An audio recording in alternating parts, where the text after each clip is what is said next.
नमस्कार दोस्तों, स्वागत है आपका इस नए वीडियो में। हमारी जिंदगी में कई बार हम खुद को एक मुश्किल घड़ी में पाते हैं। कई बार हमें बड़े फैसले लेने पड़ते हैं, लेकिन हमें यह नहीं पता होता कि वो सही है या गलत।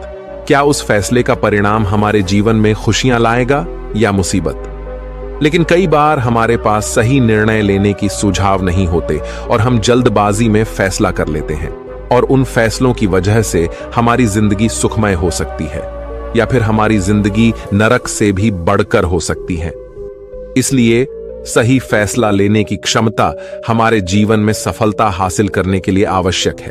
तो चलिए आज की इस बोध कहानी के माध्यम से जानते हैं कि जीवन में सही फैसले कैसे लिए जाएं, और यह भी कि सही निर्णय लेने के तरीका कौन सा है। तो बिना किसी देरी के कहानी शुरू करते हैं दोस्तों। कई साल पहले की बात है। एक छोटे से राज्य में एक बौद्ध भिक्षु निवास कर रहे थे, जिन्हें सभी जगहों पर उनके ज्ञान के बड़े चर्चे थे। वह बौद्ध भिक्षु बहुत ज्ञानी थे। उनके पास लोग बहुत दूर दूर से आते थे ताकि वे उनसे अपनी समस्याओं का समाधान प्राप्त कर सके। उनके पास कोई भी कैसी भी समस्या लेकर क्यों ना आए, वह समस्या का समाधान अवश्य करते थे। जब भी वह किसी की समस्या सुनते तो उस समस्या को बड़े ही ध्यान से सुनते, समझते, उसमें लीन हो जाते, और उसके बाद कुछ देर के लिए वह आंखें बंद करते और समस्या के बारे में अच्छे से सोच विचार करते और उसके बाद उसका समाधान देते। ऐसे में कोई भी व्यक्ति उनके बारे में केवल एक ही बात सोचता था, शायद इन साधु के पास कोई ऐसी चमत्कारिक शक्तियां हैं जिससे यह समाधान पूछते हैं और उसके बाद हमें वह समाधान बताते हैं।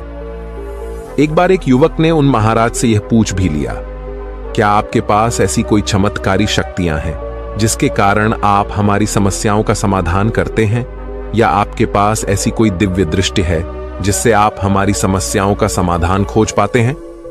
उस युवक की यह बात सुनकर वह साधु जोर जोर से हंसने लगे, लेकिन उन्होंने उस युवक की बात का कोई जवाब नहीं दिया। उसके कुछ ही दिनों बाद उस राज्य में एक बड़ी अजीब सी घटना घटी। उस राज्य में एक बुढ़िया औरत रहा करती थी, जो अपने पूरे घर में अकेले ही रहती थी। उसका कोई ना था। उस राज्य से होकर 4 मित्र अपने घर की ओर जा रहे थे। वे लोग दूसरे नगर में काम करके पैसा इकट्ठा करके अपने गांव की ओर जा रहे थे। ये बात बहुत पुराने जमाने की है, जब यातायात के साधन ना हुआ करते थे, इसलिए वे लोग पैदल ही यात्रा किया करते थे। इसी कारण वे चारों मित्र अपने अपने धन को इकट्ठा करके अपने गांव की ओर प्रस्थान कर रहे थे। उन चारों ने अपना अपना धन एक छोटी सी पोटली में रखा था, और उसी पोटली में उन सब की सारी कमाई थी। तभी उन चारों मित्रों में से एक मित्र कहता है, मित्रों, इस तरह से यदि हम अपना धन अलग अलग रखेंगे तो इससे हमारा धन चोरी हो सकता है। क्यों ना हम अपना सारा धन एक ही पोटली में रख दें, जिससे हम सब इस पर ध्यान भी दे सकेंगे और हमारा धन सुरक्षित भी हो जाएगा। और जब हम अपने गांव पहुंच जाएंगे तो हम वहां पर अपना अपना हिस्सा इसमें से ले लेंगे। उन तीनों मित्रों ने उस युवक की बात मान ली और वे सभी मिलकर अपना धन एक ही पोटली में रख देते हैं, और वे सभी मिलकर अपने गांव की ओर आगे बढ़ते हैं। चलते चलते काफी समय बीत चुका था और अब रात्रि होने वाली थी। तभी आगे चलकर रास्ते में उन्हें एक घर दिखाई दिया, जहां पर एक बूढ़ी औरत रहा करती थी। रात्रि का समय भी हो चुका था और उन चारों मित्रों को रात रुकने के लिए कोई ना कोई जगह की आवश्यकता भी थी। ऐसे में उन चारों ने मिलकर यह योजना बनाई कि वे लोग आज रात इसी घर में ठहरेंगे। इसलिए वे चारों लोग उस घर की ओर आगे बढ़ते हैं। उस घर का दरवाजा खटखटाते हैं। तभी सामने से एक बूढ़ी औरत दरवाजा खोलती है और उन चारों मित्रों में से एक मित्र हाथ जोड़कर उस बूढ़ी औरत से कहता है, माता जी, हम अपने गांव की ओर जा रहे थे, लेकिन यहां रास्ते में ही रात हो गई और अब हम इतनी रात में सफर नहीं कर सकते। इसलिए हमारी आपसे विनंती है कि हम आपके यहां पर एक रात रुकना चाहते हैं। सुबह होते ही हम यहां से चले जाएंगे।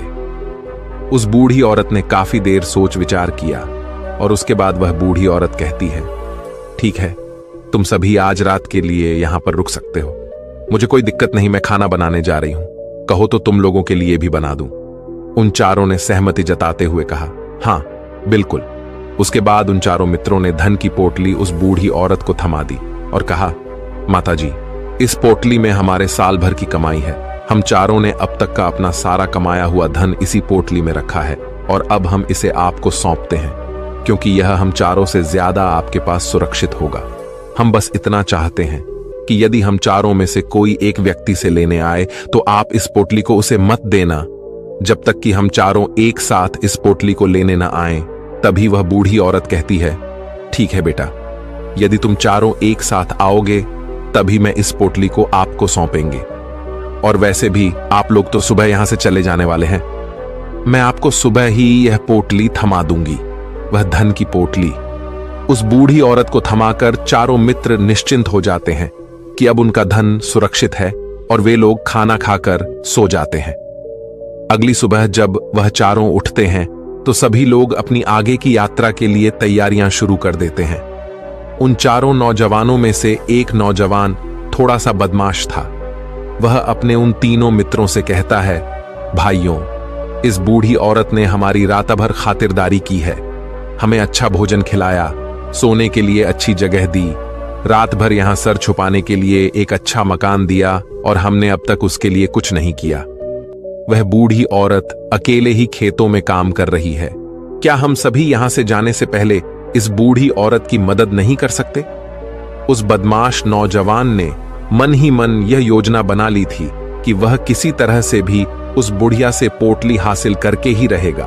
बाकी के तीनों मित्र उसकी बातों में आ जाते हैं और वे सभी मिलकर उस बुढ़िया की मदद करने अर्थात खेतों में काम करने के लिए चल पड़ते हैं। वे सभी मिलकर खेतों का काम कर ही रहे थे कि तभी वह बदमाश नौजवान अपने बाकी तीनों मित्रों से कहता है, मित्र, मुझे जोरों की प्यास लग गई है, मैं जरा उस बूढ़ी औरत से पानी मांगकर लाता हूं। वह बाकी मित्र भी अब काफी थक चुके थे, उन्हें भी जोरों की प्यास लगी थी, इसलिए वह तीनों मित्र उसे वहां से जाने की अनुमति दे देते हैं।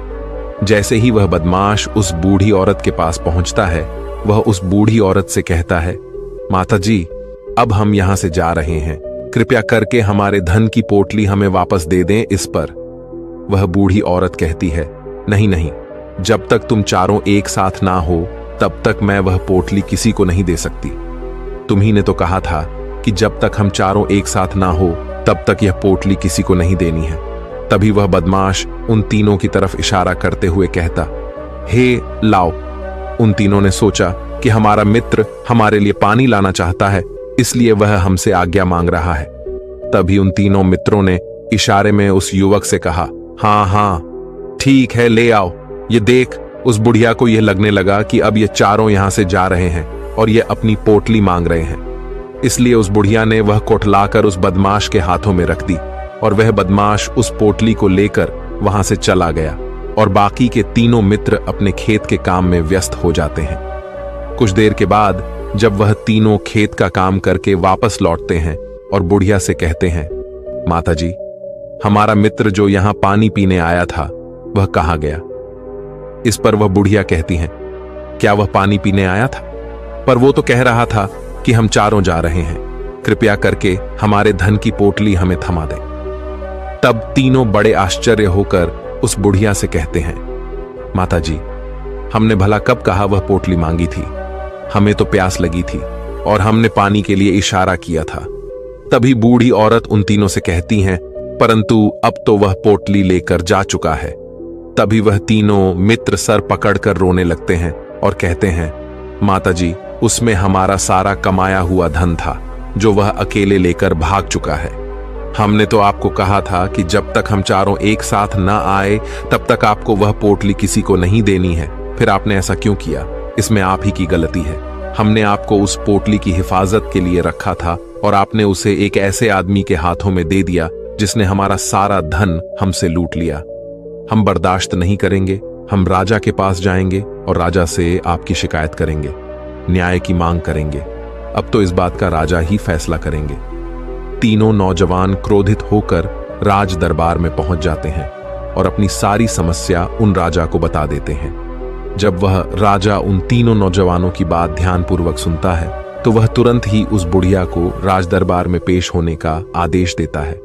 राजा के आदेश पर राजा के सैनिक तुरंत ही उस बूढ़ी औरत को राज दरबार में पेश करते हैं और राजा भरी दरबार उस बूढ़ी औरत को दोषी करार कर देता है।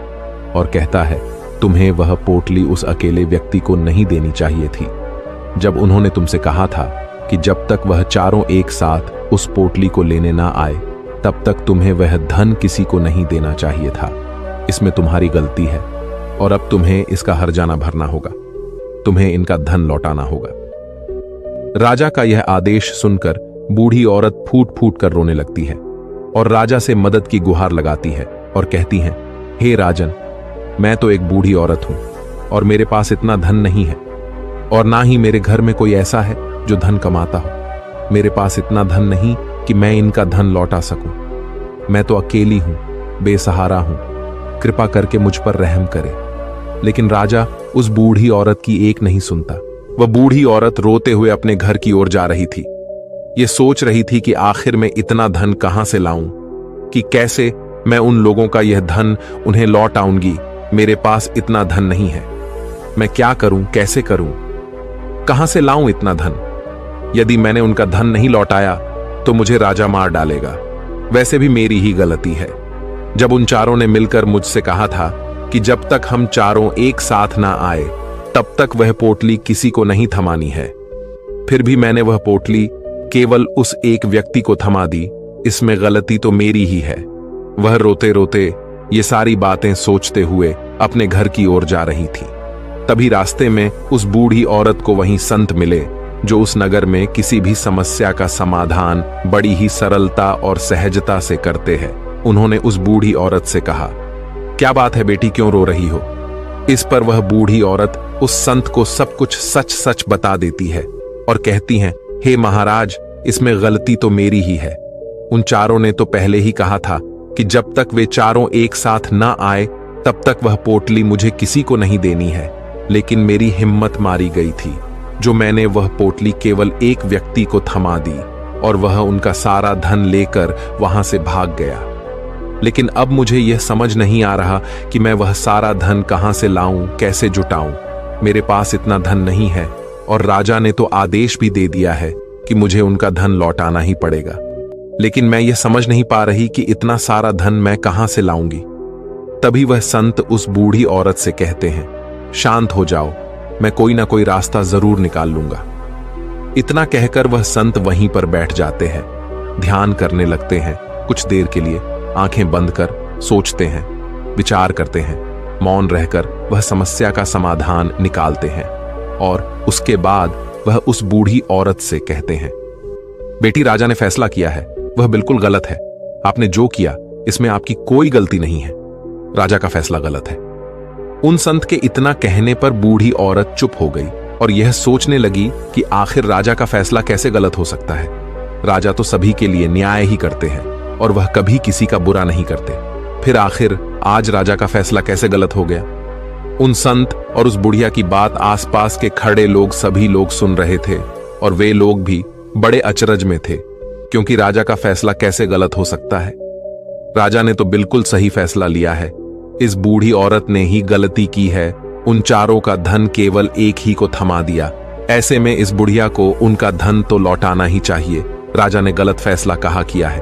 तभी वह संत उस बूढ़ी औरत से कहते हैं, जाओ और राज दरबार में कह दो कि हे राजन, आपका फैसला गलत है और सही क्या है, गलत क्या है, इसका फैसला मैं करूंगा। पहले तो बूढ़ी औरत इतनी हिम्मत ही नहीं जुटा पा रही थी कि वह राज दरबार में जाकर भरे राज दरबार में राजा को यह कह सके कि राजन, आपका फैसला गलत है। लेकिन जैसे तैसे उसने हिम्मत जुटाई और वह वापस राज दरबार लौटी। उसने डरते हुए भरे राज दरबार राजा से बड़ी थर्राती आवाज में कहा, हे राजन, आपने जो फैसला किया है वह फैसला गलत है। इतना कहकर उसने राजा को सारी बात सच सच बता दी। उस बूढ़ी औरत की बात सुनकर राजा बहुत क्रोधित हुआ। राजा ने उस बूढ़ी औरत से कहा, कौन है वह संत जिसने मेरे फैसले को गलत बताया है? क्या उन्हें नहीं लगता कि मैंने सही निर्णय लिया है? मैं हर रोज कई निर्णय लेता हूं, कई फैसले करता हूं, लेकिन आज तक कभी किसी ने मुझसे यह नहीं कहा कि मेरा फैसला गलत है। यदि उन संत ने मुझे सही फैसला न सुनाया, उन्हें फांसी की सजा दे दूंगा। यह बात पूरे नगर में फैल गई। सभी लोग यह जानने के लिए हैरान थे कि आखिर वह साधु ऐसा कौन सा फैसला सुनाने वाले हैं जो राजा से भी उचित होगा, जिसमें सबके लिए न्याय होगा। राजा ने अपने सैनिकों को तुरंत ही आदेश दिया कि जाओ और संत को राज दरबार में लाओ। राजा की आज्ञा के अनुसार वे सैनिक तुरंत ही उन संत को लेने के लिए निकल पड़े। वे लोग कुछ ही देर बाद उन संत को लेकर राज दरबार पहुंचे। राज दरबार में सभी लोग उपस्थित थे और सभी लोग उन संत के फैसले का इंतजार कर रहे थे। उन संत को देखकर राजा कहता है, महाराज, आपको ऐसा क्यों लगता है कि हमने जो फैसला किया है वह गलत है? इस बुढ़िया ने यह वादा किया था कि वह चारों लोगों को एक साथ ही वह पोटली जमाएगी, फिर आखिर उसने अपना वादा क्यों तोड़ा? इसने यह गलती क्यों की कि इसने केवल एक ही को पोटली थमा दी और वह उनका सारा धन लेकर यहां से भाग गया? तो क्या इसमें इसकी गलती नहीं है?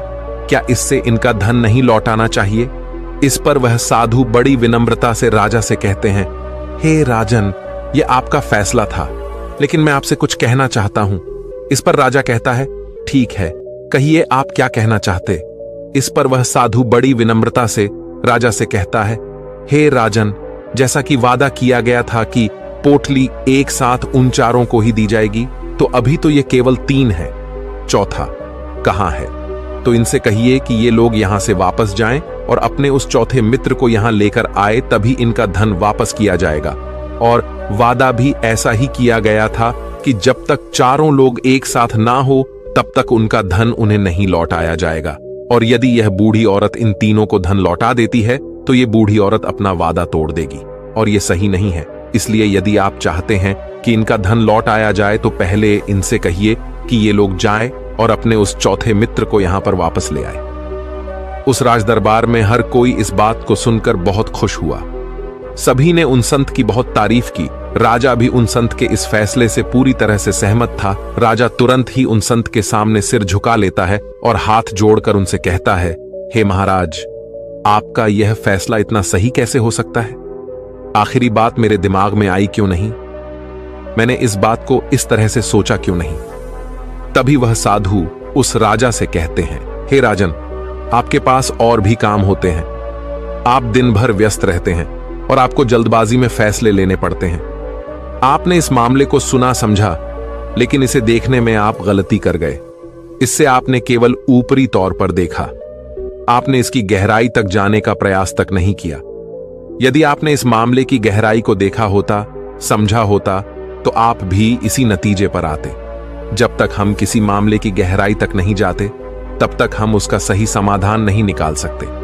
लेकिन हम में से अधिकांश लोग तो अपने फैसले केवल जल्दबाजी में लेना चाहते हैं, भले ही वह मामला कितना भी गंभीर क्यों ना हो। हमें तो बस अपना हक चाहिए, हमारा नाम होना चाहिए, भले ही फैसला हमारे लिए आगे चलकर हमारे लिए नुकसानदायी क्यों ना हो। लेकिन हम तो उस मामले की गहराई तक जाने के लिए सोचते तक नहीं। तभी वह राजा उन संत से कहता है, हे महाराज, क्या आपके पास कोई दिव्य शक्तियां हैं? क्या आपके पास ऐसी कोई चमत्कारिक शक्ति है जिसे आप सवाल करते हैं और बदले में वह आपको जवाब देती है, जिस कारण आप सटीक और सही समाधान बता पाते हैं? राजा की यह बात सुनकर वसंत मुस्कुराने लगे और राजा से कहते हैं, हे राजन, यह सवाल मुझसे कई लोगों ने पूछा है और मैंने कभी किसी का कोई जवाब नहीं दिया, लेकिन आप इस राज्य के राजा हैं, इसलिए मैं आपके इस प्रश्न का उत्तर देता हूं।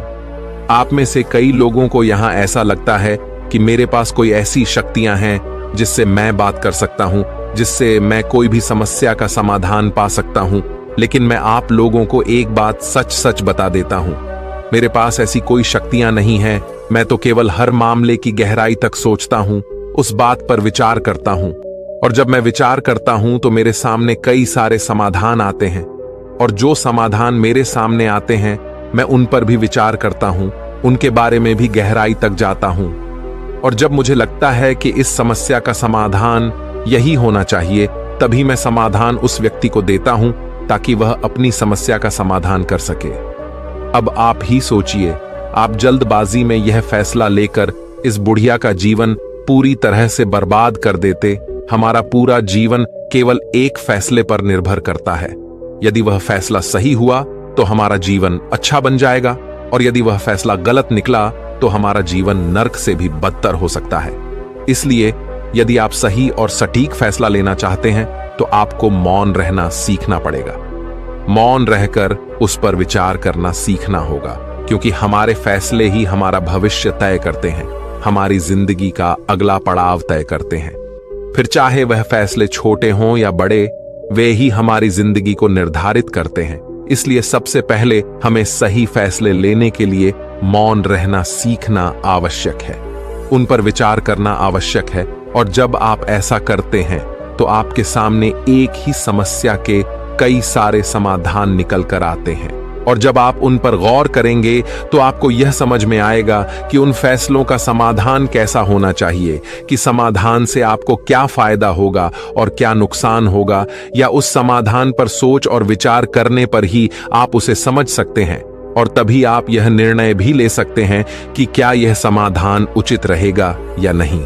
और यह सब संभव हो सकता है यदि हम कम बोलना शुरू करें, अब पूरी तरह से मौन हो जाए। इसका अर्थ यह है कि आप भीतर से शांत हो जाएं। और जब आप भीतर से शांत होने लगते हैं तो आपका मन स्पष्ट होने लगता है, साफ होने लगता है, और आप किसी भी चीज पर सोच विचार कर सकते हैं।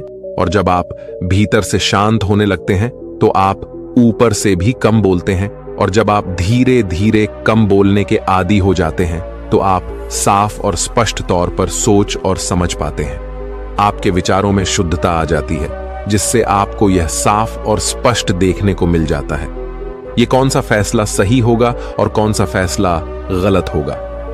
आपको उस परिस्थिति में क्या करना चाहिए और क्या नहीं करना चाहिए।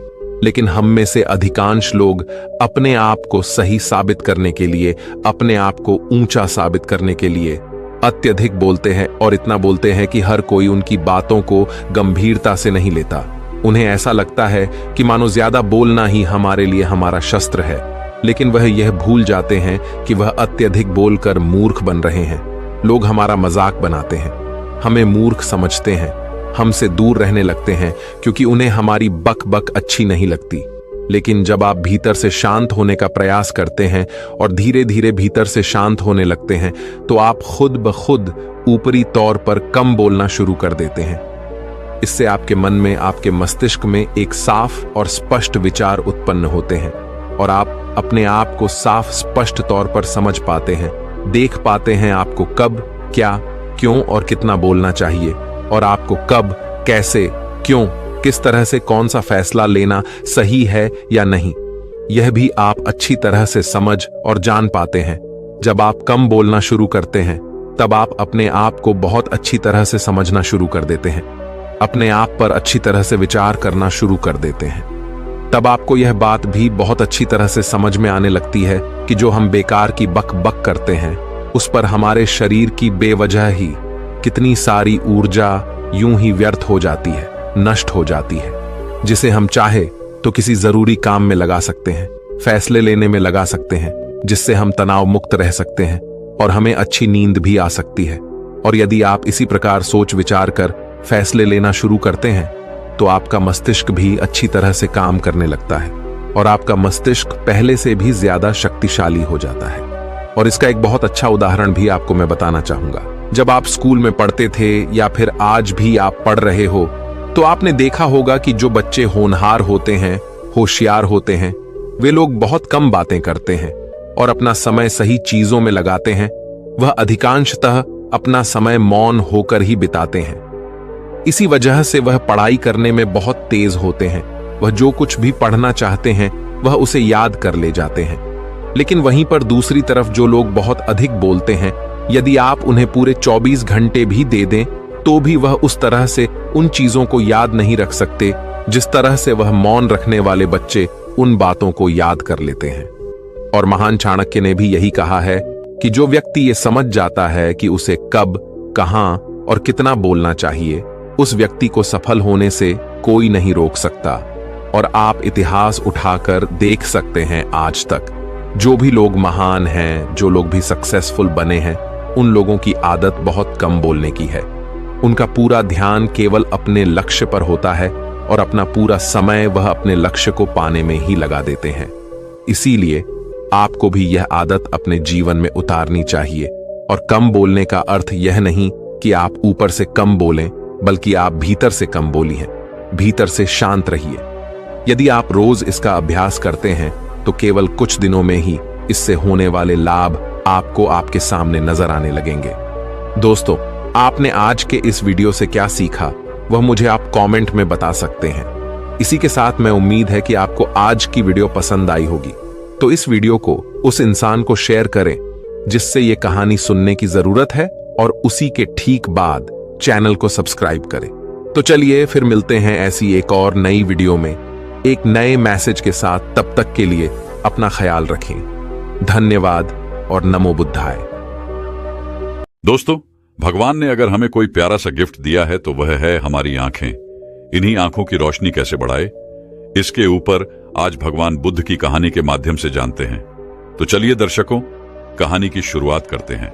भगवान महात्मा बुद्ध अपने शिष्यों के साथ एक गांव में निकले थे भ्रमण के लिए। गांव में वो आगे बढ़ते जा रहे थे, तभी उनकी निगाह एक बुजुर्ग के ऊपर पड़ी। वह बुजुर्ग देखकर उनके घर की तरफ मुड़ जाते हैं और बुजुर्ग के पास जाकर उन्हें प्रणाम करते हैं, उनका आशीर्वाद लेते हैं। बुजुर्ग आता है, कुछ मुझे दिख नहीं रहा है, चेहरा साफ नहीं आ रहा, आप कौन हैं? उसमें से एक शिष्य बोलता है, हे बाबा, ये भगवान महात्मा बुद्ध है। इतना नाम सुनते ही बाबा भगवान महात्मा बुद्ध के चरणों में प्रणाम कर है। भगवान महात्मा बुद्ध मुस्कुराते हैं और वह बुजुर्ग आता है, आपके पैर हमारे द्वार पर पड़ गए, हम धन्य हो गए, हमारा पूरा परिवार धन्य हो गया। आप जैसे महात्मा आज हमारे घर पर पधारे हैं। वह चिल्लाकर कहता है, अपने का नाम लेकर सुनील बेटा पानी लाओ, पानी लाओ, हमारे घर महात्मा आए, हमारे घर भगवान आए। उनके घर से सब लोग दौड़कर आते हैं, भगवान महात्मा बुद्ध को प्रणाम करते हैं, और ऐसे देखते ही देखते गांव के सारे लोग वहां पर इकट्ठा हो जाते हैं। गांव पर सारे लोगों को इकट्ठा देखकर भगवान महात्मा बुद्ध मुस्कुराते हैं और शिष्य की तरफ इशारा करते हैं। शिष्य समझ जाता है, ठीक है, महात्मा जी समझ गए, और वहीं पर अपना सत्संग लगा देते। सत्संग में बैठ करके उनके शिष्य आनंद सभी लोगों से हालचाल पूछते हैं, कैसे हैं सब लोग, कैसे हैं? तो उसमें से सब लोग एक ही सुर में गाते हैं, भगवान आज हमें आप ऐसा संदेश दीजिए, आप हमें कुछ ऐसे उपाय बताइए जिससे हमारे आंखों की रोशनी बढ़ जाए। हम लोगों के पास इतने पैसे नहीं है कि हम लोग चश्मा बनवा ले या किसी दूर में जाकर हॉस्पिटल में दिखा ले। कुछ ऐसे उपाय हमें बता दीजिए जिस उपाय को अपनाकर हम अपने आंखों की रोशनी बढ़ा सके, हमें चश्मा ना लगे, हमें आंखों की बीमारी ना हो। फिर भगवान महात्मा बुद्ध कहते हैं, ठीक है, आज मैं आप लोगों को कुछ ऐसे उपाय बताऊंगा, कुछ ऐसे योग बताऊंगा, कुछ ऐसी चीजें बताऊंगा जो आपके घरों में होती है। उसको कितनी मात्रा में खाना है, कब खाना है, कौन सा योग करना है, कौन सी आंखों की एक्सरसाइज करनी है, हम सारी चीजें बताएंगे, आप लोग ध्यान से सुनिए। फिर भगवान महात्मा बुद्ध बताते हैं, देखो ध्यान से सुनना, और इन नियमों का जो भी इंसान पालन करेगा, इन नियमों का सही समय पर सही मात्रा में जो भी इंसान पालन करेगा, उसकी आंखों में कोई भी समस्या नहीं आएगी, मरते दम तक कोई भी समस्या नहीं आएगी, और उसकी आंख में कभी चश्मा नहीं लगेगा। हमारी आंखों में दिक्कत, समस्याएं क्यों आती है? हमारा शरीर कुछ पोषक तत्वों से निर्मित है, कुछ मल्टीविटामिन्स, यही सब से मेरा शरीर बना है, और कुछ प्राकृतिक नियमों से बना है। उन सारे नियमों का अगर हम सही तरीके से प्रयोग करते हैं, उसका पालन करते हैं, तो हमारे शरीर में कोई बीमारी नहीं होती। हम जब अपने शरीर के प्रति लापरवाही करते हैं तो शरीर का वह अंग कमजोर हो जाता है और वह विकृत हो जाता है। इसलिए हमें इन नियमों का पालन करना है, और ये नियम सारे उम्र के लोग कर सकते हैं, चाहे वह बच्चा हो, चाहे पुरुष हो, चाहे स्त्री हो, स्त्री पुरुष यानी सब लोग कर सकते हैं और पूरे लाइफ टाइम कर सकते हैं। इसका कोई साइड इफेक्ट, कोई नुकसान नहीं। पहला, जो सुबह रोज सबको खाना है। कैसे खाना, सारी चीजें बताएंगे। अलसी का बीज 10 ग्राम पूरा पोषक तत्वों से भरा हुआ है जो हमारे आंख के लिए जरूरी है। सोयाबीन 10 ग्राम, चना 150 ग्राम, बादाम 6 से 7 पीस। ये 4 चीजें लेनी है। इस 4 चीजों को बाजार से लाने के बाद ये सबके घर में पड़ा होगा। इनकी अच्छी तरह से साफ सफाई कर देनी है, धो देना है। धुलने के बाद इसे मिट्टी के बर्तन में या कांच के बर्तन में भिगोना है। इसके अलावा किसी और बर्तन में नहीं भिगोना है। किसी और बर्तन में अगर इसे भिगोते हैं तो उसके कुछ ना कुछ तत्व आपके पानी में आ जाएंगे। इसीलिए याद रखिएगा, सबसे उत्तम मिट्टी का बर्तन होता है। तो सब जहां तक हो सके 100% मिट्टी के बर्तन में ही भिगोइएगा। तो रात में भिगोने के बाद आपको सुबह सुबह उठना है। उठने के बाद जैसे बिस्तर पर है, तभी आप अपने मुंह से जो लार है आंखों में, इसको सबको अपनी आंखों में जैसे काजल लगाया जाता है, तुरंत उठने के बाद इसे लगाना है। ये रोशनी बहुत तेज करता है। अब उसके बाद अपने दिन की दिनचर्या शुरू करनी है। जैसे मॉर्निंग में उठ जाना है, 4 से 5 बजे के बीच 2 ग्लास गुनगुना पानी सबको पीना है। पानी पीने के बाद सब लोग अपना कुछ एक्सरसाइज करेंगे, योगा करेंगे। एक्सरसाइज करने के बाद तब तक दिन निकल जाएगा। सूर्य प्राणायाम करिए। सूर्य की धूप 15 से 20 मिनट लेनी है। अगर हम 15 से 20 मिनट सूर्य की धूप लेते हैं तो इससे हमारे शरीर में कैल्शियम, विटामिन डी की कमी नहीं होगी। सूर्य की रोशनी में जो सुबह निकलती बहुत शक्तिशाली होती, बहुत सख्त होती, तो सबको वहां 15 से 20 मिनट बैठना है। इसके बाद निकल आएगा। जब सूर्य की किरण हमारे शरीर पर पड़ती है तो हमारे शरीर की आग जो है, जिसे हम जठराग्नि कहते हैं, यह हमारा उत्तेजित होने लगती है, यह तेज होने लगती है। आपको भूख की इच्छा होती है। तो सूर्य निकलने के 2 घंटे बाद यह जो आपने रात में भिगोया है, आलसी, सोयाबीन, चना और बादाम, इसे आप फांक में बैठना है, यानी अलथी पालथी मार के बैठ जाइए। आराम से इसे चबा चबा कर खाइए। एक बार में इसको 32 बार चबाना है। मुंह में जब आप जितने बार ज्यादा चबाएंगे तो उसका पानी बन जाएगा, और चबाते रहेंगे तो मुंह से जो लाल फ्लेवर निकलता है, ये आपके खाने को पचाता है। हमारे शरीर के लिए जरूरी है। इस शरीर के लिए सारे तत्व पाए जाते हैं। ये इसको खाना है। अब उसके बाद समय आ गया, जो भी आपको खाना होगा उसके बाद आप नाश्ता करिए, खाइए। इसके 2 घंटे बाद अपने इच्छा अनुसार फिर आपको 2 बजे, दोपहर में 2 बजे लेना है। क्या खा लेना है? 1 प्लेट आपको दोपहर 2 बजे खाना है। सलाद में क्या होगा? गाजर 100 ग्राम होगी, चुकंदर 50 ग्राम, मूली 50 ग्राम, टमाटर 50 ग्राम, प्याज 50 ग्राम। इस ढंग से अब इसमें 4-5 लहसुन की कलियां भी आप डाल सकते हैं। इसे दोपहर में खाना है। तो ये जो प्लेट आपका तैयार होगा, ये 250 से 300 ग्राम का प्लेट तैयार होगा। इसे आप फल परफेक्ट तत्वों से सात्विक भोजन कर सकते हैं। अब इसे 2 बजे खाना है। इसको खाने के बाद भी आपको 2 घंटे तक कुछ नहीं है। जब भी खाइएगा 2 घंटे तक कुछ नहीं खाना है, और इसके पहले भी पानी एक घूंट भी नहीं मिला। इससे पूरा चबा चबा कर खाना। अब इसमें गाजर में पोषक तत्व पाए जाते हैं, चुकंदर में सारे तत्व पाए जाते हैं, मूली में सारे तत्व और टमाटर में सभी सारे तत्व पाए जाते हैं। इसे में काला नमक, भुना हुआ जीरा और थोड़ी सी काली मिर्च डाल सकते हैं। इसे डाल के स्वादिष्ट भोजन आप बनाओ। अब इसको जब खा लेंगे तो इसके बहुत सारे फायदे होंगे। अब ये तो आपकी रोशनी कम नहीं होगी, आपका इम्यूनिटी बूस्टर भी स्ट्रांग होगा और आपके लिवर को वॉश कर देगा। आप जानवर कभी देखिएगा, कुत्ते को कभी देखिएगा, एक कुछ दिन हफ्ते में 1 ना 2 दिन जो घास पाई जाती है, इसे जाकर खाता है, और जब इसके गले में फंसता है तो खाता है, मतलब मुंह से उल्टी टाइप कर देता है। यानी आपके हाथ की सफाई कर। ये जो आप प्लेट सलाद की खाएंगे, इससे आपका लेबर स्ट्रांग होगा, लेबर का पूरा उपवास हो जाएगा, क्योंकि यह सात्विक भोजन है। और मठ सचिव हो जाना। जब पीछे आपको 2 परहेज खाना है, अब शाम को 6 बजे क्या खाना है? शाम को 6 बजे आपको तिरछा चूर खाना है। तिरछा चूर आप बाजार से खरीद सकते हैं, बहुत सस्ता चूर है। यह एक प्रकार का धरती का सबसे शक्तिशाली रसायन है। इसको आप लाइफ टाइम खा सकते हैं। इसका कोई साइड इफेक्ट नहीं है। इसको आप बना बना बाजार से भी खरीद सकते हैं, नहीं तो आप इसे घर पर बना सकते हैं। इसमें हर राह, बहरा और आंवला तीनों बराबर मात्रा में लेकर के आप बना सकते हैं, या आप बना बनाया खरीद सकते हैं। 25 रुपए में 100 ग्राम मिल रहा है। इसके साथ साथ यह एक बहुत शक्तिशाली रासायनिक, यह आपके शरीर को एकदम निरोगी रखेगा। तो दोस्तों, आपको 5 ग्राम तेल फुला लेना है, 10 ग्राम शहद लेना है।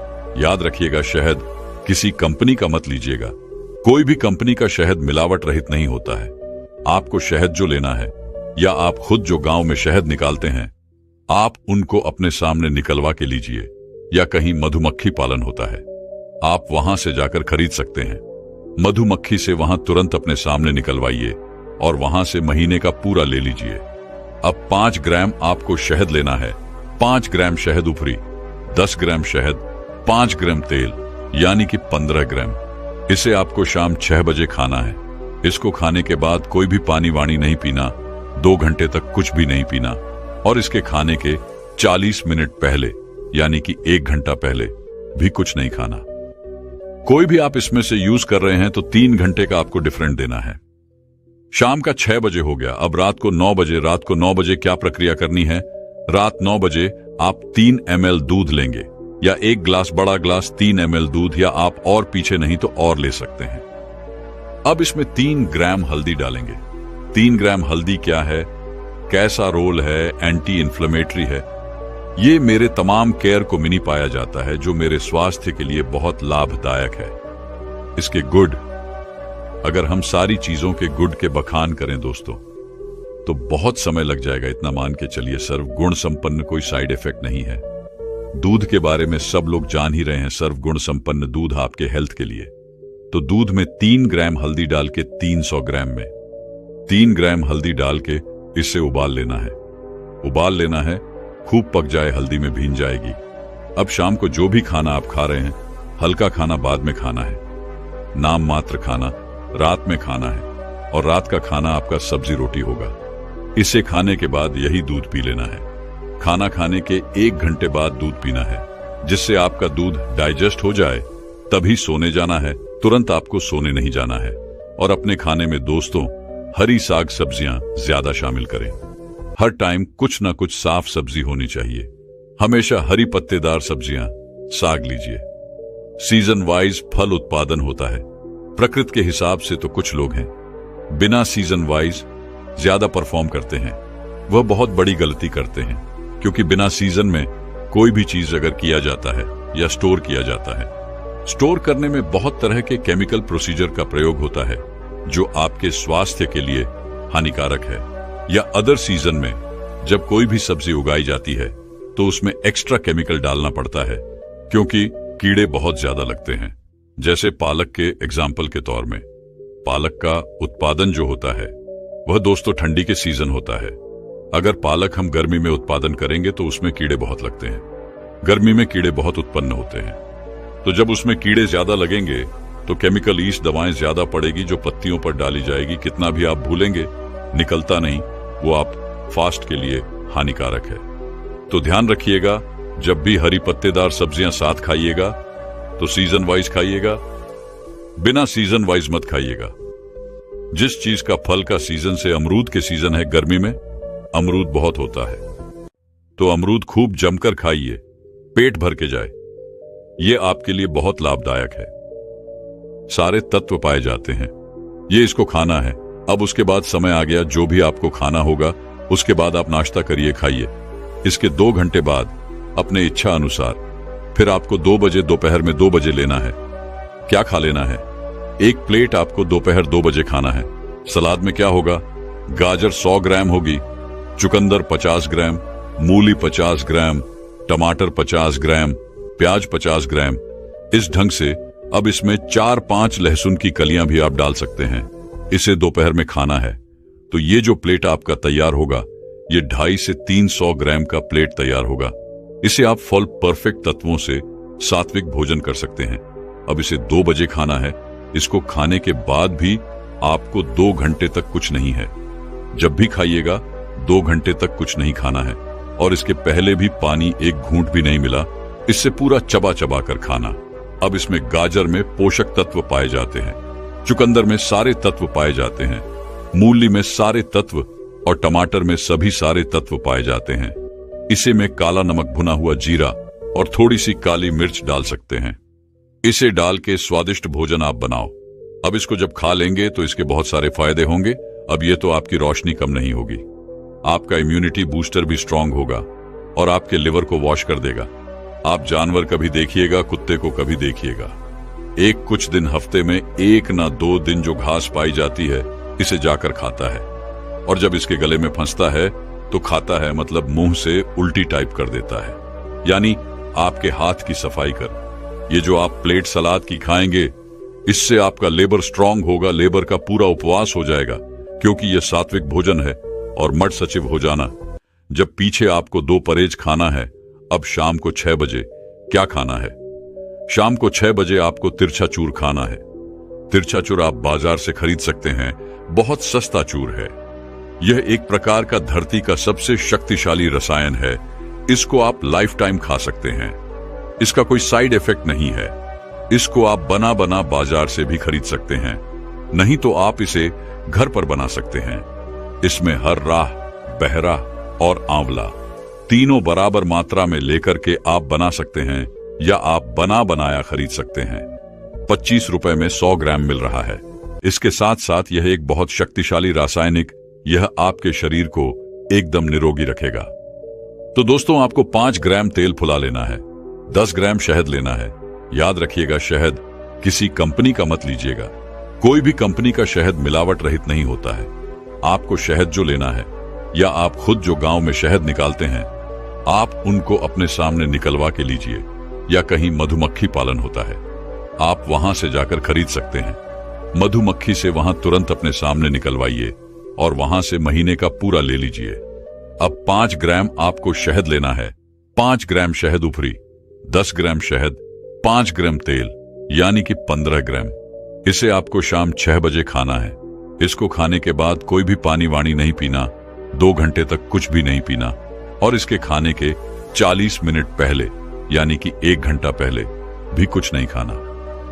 कोई भी आप इसमें से यूज कर रहे हैं तो 3 घंटे का आपको डिफरेंट देना है। शाम का 6 बजे हो गया। अब रात को 9 बजे, रात को 9 बजे क्या प्रक्रिया करनी है? रात 9 बजे आप 3 ml दूध लेंगे, या 1 ग्लास, बड़ा ग्लास 3 ml दूध, या आप और पीछे नहीं तो और ले सकते हैं। अब इसमें 3 ग्राम हल्दी डालेंगे। 3 ग्राम हल्दी क्या है, कैसा रोल है, एंटी इन्फ्लेमेटरी है। ये मेरे तमाम केयर को मिनी पाया जाता है, जो मेरे स्वास्थ्य के लिए बहुत लाभदायक है। इसके गुड, अगर हम सारी चीजों के गुड के बखान करें दोस्तों, तो बहुत समय लग जाएगा। इतना मान के चलिए, सर्व गुण संपन्न, कोई साइड इफेक्ट नहीं है। दूध के बारे में सब लोग जान ही रहे हैं, सर्व गुण संपन्न दूध आपके हेल्थ के लिए। तो दूध में 3 ग्राम हल्दी डाल के 300 ग्राम में 3 ग्राम हल्दी डाल के इसे उबाल लेना है। उबाल लेना है, खूब पक जाए, हल्दी में भीन जाएगी। अब शाम को जो भी खाना आप खा रहे हैं, हल्का खाना बाद में खाना है, नाम मात्र खाना रात में खाना है, और रात का खाना आपका सब्जी रोटी होगा। इसे खाने के बाद यही दूध पी लेना है। खाना खाने के 1 घंटे बाद दूध पीना है, जिससे आपका दूध डाइजेस्ट हो जाए, तभी सोने जाना है। तुरंत आपको सोने नहीं जाना है। और अपने खाने में दोस्तों हरी साग सब्जियां ज्यादा शामिल करें। हर टाइम कुछ ना कुछ साफ सब्जी होनी चाहिए। हमेशा हरी पत्तेदार सब्जियां, साग लीजिए। सीजन वाइज फल उत्पादन होता है। प्रकृति के हिसाब से तो कुछ लोग हैं बिना सीजन वाइज ज्यादा परफॉर्म करते हैं।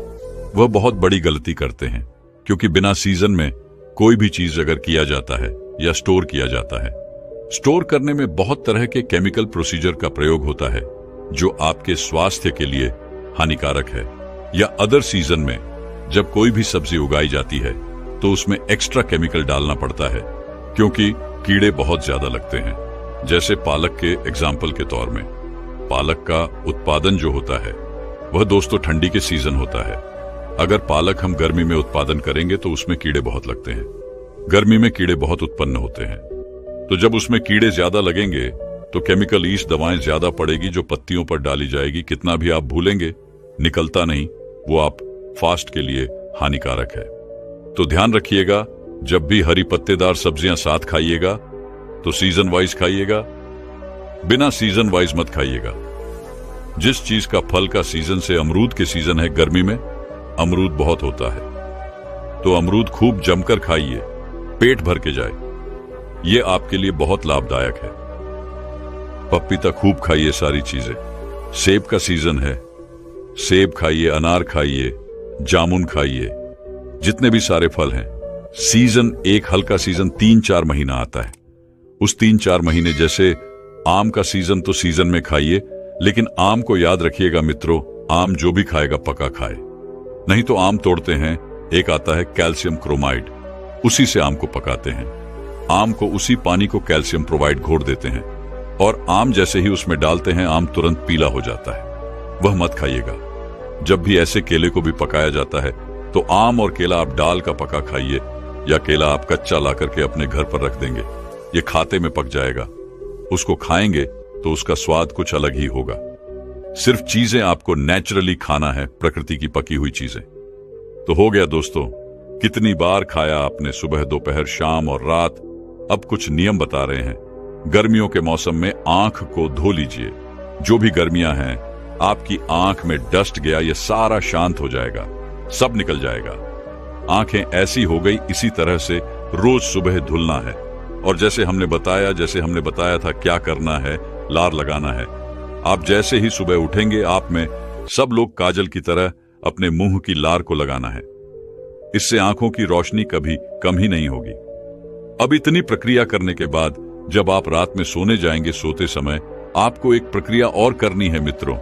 इससे सब लोग करिएगा, भूलिएगा नहीं, कभी कोई बीमारी नहीं होगी। मित्रों, मेरा एक ही उद्देश्य है, आप लोगों तक अच्छी अच्छी जानकारियां पहुंचाएं। सब लोग इनका पालन करें और अपने स्वस्थ जीवन को सुखी बनाएं। तो रात 9 बजे क्या करना है?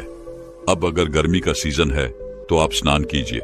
स्नान करने के बाद आपके शरीर की सारी थकावट दूर हो गई।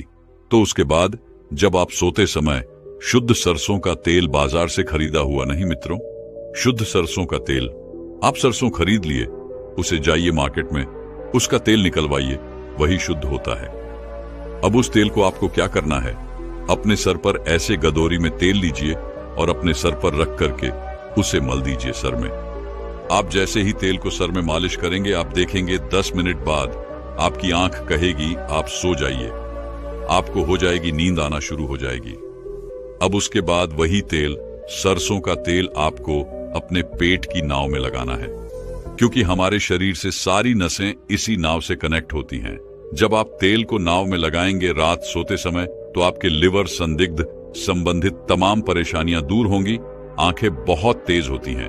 अभी 2 प्रक्रिया हो गई। तीसरी प्रक्रिया क्या करना है? आपको पैर के तलवे में, आपके पैर के तलवे में यही तेल अपने हाथ से लगा के मालिश करना। ऐसे तेल लगाइए पैर के तालू में, पंजे में, और मल दीजिए। दोनों पंजे में 5 मिनट उस पैर में मलिए, 5 मिनट उस पैर में मलिए और अपने गदूरी में हाथ में तेल लगाकर मल दीजिए। ये 4 स्थान पर जब आप तेल लगा के मालिश करेंगे, आंख की सारी बीमारी दूर होगी, क्योंकि पूरे शरीर का कनेक्शन इन 4 थानों से शरीर में जाता है। चौथी चीज, उपवास या फिर एक दिन 24 घंटे का उपवास करना चाहिए। फिर गुरु उसे आगे बताते हुए कहते हैं कि बेटा, अपनी आंखों को त्रिफला के जल से धो। त्रिफला एक बहुत ही प्रसिद्ध आयुर्वेदिक औषधि है। महान आर्षि वाग्भट्ट ने त्रिफला को इंसानी शरीर के लिए अमृततुल्य बताया है। त्रिफला जैसे ही उसका नाम है, यह 3 फलों से मिलकर बना है। पहला है आंवला, दूसरा है बहेड़ा और तीसरा है अरहर। त्रिपुरा को बनाते समय इन तीनों की मात्रा का ध्यान रखना बहुत आवश्यक है। त्रिफला बनाने के लिए आंवला, बहेड़ा और अरहर का अनुपात 1 अनुपात 2 अनुपात और 3 अनुपात होना चाहिए। यानी आंवला 3 गुना, बहेड़ा 2 गुना और अरहर 1 गुना होना चाहिए। इन तीनों को सूखाकर, इनके बीज निकालकर इसे अच्छे से पीसकर मिला लीजिए। इस तरह से त्रिफला का चूर्ण तैयार हो जाता है। फिर इसे किसी मिट्टी के बर्तन में रख दीजिए और 1 चम्मच त्रिफला चूर्ण को 2 ग्लास पानी में रात में भिगोकर रख दें और सुबह उसे छानकर अपनी आंखों को उसे धो लीजिए। ऐसा करने से बहुत ही तेजी से आंखों की सभी समस्याओं में आराम मिलता है और आंखों की रोशनी बहुत ही तेजी से बढ़ती है। त्रिफला न सिर्फ आपकी आंखों के लिए बल्कि हमारे शरीर के लिए भी बहुत फायदेमंद होता है, क्योंकि यह वात, पित्त और कफ तीनों दोषों को नियंत्रित करता है। शरीर को साफ करने के लिए त्रिफला को 2 तरीके से लिया जा सकता है, एक रात को और दूसरा सुबह। अगर आप त्रिफला सुबह लेते हैं तो गुड़ या शहद के साथ लो, और यदि आप त्रिफला को रात में लेते हैं तो दूध के साथ या फिर गर्म पानी के साथ ले सकते हैं। रात में दूध या गर्म पानी के साथ जो त्रिफला खाया जाता है, वह हमारे शरीर को साफ करने का काम करता है, गंदगी बाहर निकालता है। और सुबह जो गुड़ या शहद के साथ त्रिफला खाया जाता है, यह पोषक तत्व का काम करता है, यानी कि पोषक तत्व प्रदान करता है। इसीलिए जो व्यक्ति स्वस्थ हैं, जिन्हें कब्ज या पेट से जुड़ी हुई कोई भी दिक्कत नहीं है, वह त्रिफला को दिन में खाए, और जिन्हें पेट की सफाई करनी है, कब्ज की समस्या रहती है, वह इसका सेवन रात को करें। दोस्तों, मैं उम्मीद करता हूं कि यह कहानी सुनने से आपके जीवन में अच्छे बदलाव आए होंगे। आपको इस वीडियो से क्या सीखने मिला ये कमेंट करके जरूर बताइए और अपने परिवार, दोस्तों या आपके करीबी इंसान के साथ ये कहानी शेयर करके उन्हें भी इस ज्ञान से परिचित करवाए। बाकी अगर आपको ये वीडियो दिल से अच्छी लगी हो तभी इस वीडियो को लाइक कर देना, और आपने अब तक इस चैनल को सब्सक्राइब न किया हो तो चैनल को सब्सक्राइब भी जरूर कर देना। आपका हर दिन शुभ हो और खुशियों से आपका जीवन भरा रहे। धन्यवाद। नमो बुद्धाय। नमस्कार दोस्तों, एक समय की बात है, भगवान बुद्ध अपने शिष्यों को उपदेश दे रहे थे। तब उनके किसी शिष्य ने उनसे यह 3 सवाल किए। पहला, कौन किसके भाग्य का खाता है? दूसरा, संसार का सबसे बड़ा बलवान कौन है? तीसरा, जो अपनी बात से मुकर जाता है उसका अंत में क्या अंजाम होता है? गौतम बुद्ध कहते हैं, तुम्हारे यह तीनों ही प्रश्न बहुत ही महत्वपूर्ण है, क्योंकि इन तीनों प्रश्नों के उत्तर हर मनुष्य को जानना जरूरी होता है। इसलिए मैं तुमको यह कहानी सुनाता हूं। उस कहानी में तुमको तुम्हारे इन तीनों प्रश्नों के जवाब मिल जाएंगे। कृपया तुम कहानी को ध्यान लगाकर सुनना। एक जंगल में एक विशाल बरगद का पेड़ था। उस पेड़ पर एक बाज पक्षी रहता था। उस बरगद से थोड़ी ही दूर पर एक बिल था। उस बिल में एक सर्प रहता था। फिर एक दिन जैसे ही सर्प दिल से बाहर निकलने लगा तो उस सर्प को वह बाज पक्षी देख रहा था। जब वह सर्प बिल से बाहर निकालने लगा तो उसी समय बाज सर्प पर झपटा, परंतु सर्प अपने बिल से अधिक बाहर नहीं निकला था, इसलिए वह वापस बिल में चला गया। फिर थोड़ी देर बाद सर्प ने अपना मुंह बिल से बाहर निकाला और देखने लगा कि बाज पक्षी यहीं पर है या कहीं पर चला गया। फिर वह बाज पक्षी दोबारा उस सर्प पर झपटा, परंतु वह फिर से वापस अपने बिल के अंदर छुप गया। जैसे ही सर्प अपने बिल से बाहर निकलने का प्रयास करता तो बाज उस पर हमला करता और उसे उठाकर ले जाने की कोशिश करता। बाज मन में सोच रहा था कि जब भी तू बाहर निकलेगा तो मैं तुझे अपना भोजन बना लूंगा, और सर्प उस बाज के डर से बिल में छुपा रहता है। जब सर्प को उस बिल में रहते हुए काफी समय हो जाता है तो सर्प मन में विचार करने लगता है कि यदि राजा विक्रम कहीं से आ जाए तो वह दूसरों के कष्टों का हरण करते हैं, और राजा विक्रम ही ऐसे हैं जो मुझे इस बात से बचा सकते हैं। तो राजा विक्रम को याद करता हुआ सर्प उस बिल में छुपा रहता है, और जो भी उस मार्ग से निकल कर जाता तो उसे सर्प कहता कि भाई कोई मेरी बात राजा विक्रम तक पहुंचा दो, या मुझे राजा विक्रम से मिला दो तो मैं उसका जीवन भर एहसानमंद रहूंगा। फिर एक दिन राजा विक्रम, जो दूसरों के दुखों को दूर करते थे, वह जंगल में जा रहे थे और उसी मार्ग से निकल कर जा रहे थे। तभी सर्प को पता चला कि रास्ते से कोई जा रहा हो, तो वह सर्प बिल के अंदर से ही कहने लगा, भाई कोई मुझे राजा विक्रम से मिला दे तो मैं उसका जीवन भर एहसानमंद रहूंगा। यह बात जब राजा विक्रम ने सुनी तो राजा विक्रम कहने लगा, क्यों भाई, आपको राजा विक्रम से क्या काम है? तो सर्प कहने लगा, देखो भाई, राजा विक्रम दूसरों के दुखों का हरण करते हैं और मैं बहुत दिनों से इसी बिल में पड़ा हुआ हूं। मैं बहुत दुखी हूं। यदि मैं इस बिल से बाहर निकलता हूं तो इस वृक्ष पर एक बाज पक्षी का निवास है। वह बाज मुझ पर उसी समय हमला करता है, इसलिए मैं इस बिल से बाहर नहीं निकलता हूं और ना ही मुझे कुछ खाने को मिलता है। मैं ऐसे ही इस बिल में पड़ा हुआ हूं, ऐसे ही अपना जीवन व्यतीत कर रहा हूं। राजा विक्रम कहने लगे कि हे सर्पराज, मैं ही राजा विक्रम हूं, बताओ तुम्हारे कष्ट का निवारण कैसे करूं? तो सर्प कहने लगा, हे महाराज, जैसा आपको उचित लगे ऐसा ही कीजिए, लेकिन मेरा इस बात से पीछा छुड़ा दीजिए, नहीं तो यह एक दिन मुझे मार डालेगा। राजा विक्रम कहने लगे, हे सर्पराज, तुम कहो तो मैं तुम्हें इस वन में कहीं दूर छोड़ दूं। सर्प कहने लगा, महाराज, जब आप मुझे दूर छोड़ने जाओगे तो ये बाज हमें देख लेगा और ये वहीं पर जाकर फिर से बैठ जाएगा और मौका मिलते ही ये मुझे मार डालेगा। राजन, आप मुझे कुछ समय के लिए आपके अंदर में बिठा लीजिए। आप पेट में बैठने के लिए मुझे स्थान दे दीजिए। जब इस बाज को पता नहीं चलेगा कि सर्प कहां गया, और मैं तुम्हारे साथ इस वन से बहुत दूर चला जाऊंगा, और आगे जाने के बाद मैं तुम्हारे पेट से बाहर आ जाऊंगा। राजा विक्रम कहने लगे, ठीक है सर्पराज, आप मेरे पेट में प्रवेश कर जाइए। राजा विक्रम अपना मुंह खोल देते हैं और वह सर्प राजा विक्रम के पेट में प्रवेश कर जाता है और राजा विक्रम के पेट में जाकर के बैठ जाता है। जब राजा विक्रम वन में आगे गए और आगे काफी दूर पहुंचने के बाद उस सर्प से कहने लगे कि हे नागराज, अब आप मेरे पेट से बाहर आ जाइए। अब यह सुनसान वन है, इसमें कोई बाज आपको परेशान नहीं करेगा। यह बात सुनकर नागराज कहने लगा कि नहीं महाराज, अब मैं आपके पेट से बाहर निकलने वाला नहीं हूं। राजा विक्रम ने कहा, क्यों भाई? आपने तो मुझसे यह वादा किया था कि आप मुझे आगे सुनसान वन में छोड़ देना, मैं आपके पेट से बाहर निकल जाऊंगा। अब क्या हुआ? सुनसान वन आ गया, अब आप बाहर निकलिए। सांप कहने लगा कि देखो महाराज, जैसा रहने का आनंद आपके पेट में है वैसा उस बिल में नहीं मिलता। अब मैं तुम्हारे पेट से कभी बाहर नहीं निकालूं। राजा विक्रम मन में सोचने लगे कि यह तो बड़ा ही दुष्ट सर्प है, अब मैं क्या करूं? और उसके जहर के प्रभाव से महाराज विक्रम का पूरे शरीर से कोट फूटने लगा। महाराज विक्रम के शरीर से कोट निकल आया। राजा विक्रम मन में सोचने लगे कि अब मैं यदि राजधानी को वापस जाऊंगा तो यह अभी संभव नहीं है, क्योंकि मैं इस वक्त कोढ़ी हो गया हूं और मुझे इसी वन में रहकर इस नागराज से भी छुटकारा पाना है।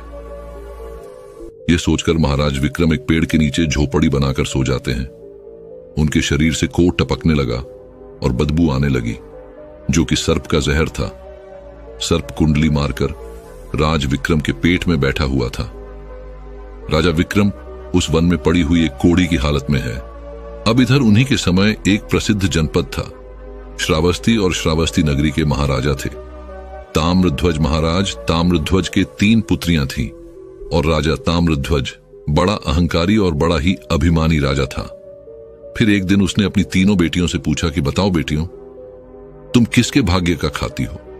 फिर उनमें से 2 बेटियां तो राजा के डर से कहती हैं कि पिताजी, हम तो आपके भाग्य का ही खाते हैं। परंतु उनमें से राजा की एक चित्ररेखा नामक बेटी थी। वह चित्ररेखा अपने पिता ताम्रध्वज कहती हैं कि नहीं पिताजी, मैं किसी के भाग्य का नहीं खाती हूं, मैं तो केवल अपने ही भाग्य का खाती हूं। उस बेटी की बात सुनकर राजा को बहुत क्रोध आया और राजा ने उसी समय नाई और ब्राह्मण को बुलाया और नाई और ब्राह्मण से कहने लगा कि इन दोनों बेटियों का रिश्ता तो आप किसी राजा के यहां करके आइए, और जो यह बड़ी वाली बेटी है इसका रिश्ता किसी कूड़ी कलंक की या जिसके हाथ पैर नहीं हो उसके साथ करके आइए। फिर राजा का आदेश मिलते ही नाई और ब्राह्मण उन तीनों बहनों का रिश्ता करने के लिए चल देते हैं। उन्होंने राजा की दोनों छोटी बेटियों का रिश्ता तो राजवंशों में कर दिया, परंतु तीसरी बेटी के लिए वर ढूंढते ढूंढते हुए उसी वंश से निकाल कर जा रहे थे जिस वन में राजा विक्रम अपनी झोपड़ी में कोढ़ी के रूप में पड़े हुए थे। उनके शरीर से कोढ़ बह रहा था। तो राजा विक्रम को देखकर नाई और ब्राह्मण आपस में कहने लगे कि इससे अच्छा तो कोई व्यक्ति हमें नहीं मिलेगा, इसलिए इसके साथ ही राजा की लड़की का संबंध करके चलते हैं। फिर राजा विक्रम के साथ नाई और ब्राह्मण ने राजा ताम्रध्वज की लड़की चित्ररेखा का विवाह तय कर दिया, और राजा ने भी बहुत जल्दी ही चित्रलेखा को उस वन में ले जाकर कि वहीं उस खड़ी राजा विक्रम के साथ उसका विवाह संपन्न कर दिया। राजा विक्रम जैसे महापराक्रमी राजा समय की चपेट में आ गए और एक कूड़ी का जीवन गुजार कर रहे थे। वह लड़की बड़ी पतिव्रता थी। वह अपने पति राजा विक्रम की सेवा करती थी, और वह दोनों छोटी बहनें जो थीं, वह बड़े बड़े राजाओं के घर में गई तो वह तो आराम की जिंदगी जी रही थी, लेकिन चित्रलेखा राजा विक्रम के साथ दुखी जीवन काट रही थी। कहते हैं जो अपने नियम और सिद्धांतों पर रहता है और जो धर्म का पालन करता है, ईश्वर हमेशा उसे सुखी रखना ही पसंद करता है। भगवान उसे हमेशा आनंद प्रदान करता है।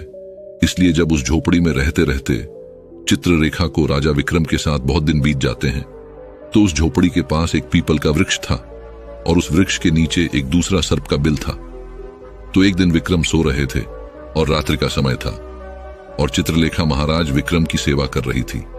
उसी समय उस बिल से एक सर्प बाहर निकलता है और बाहर निकलकर जो राजा विक्रम के पेट में सर्प था उस सर्प से कहने लगता है, अरे दुष्ट, अपने वचन से मुकर गया।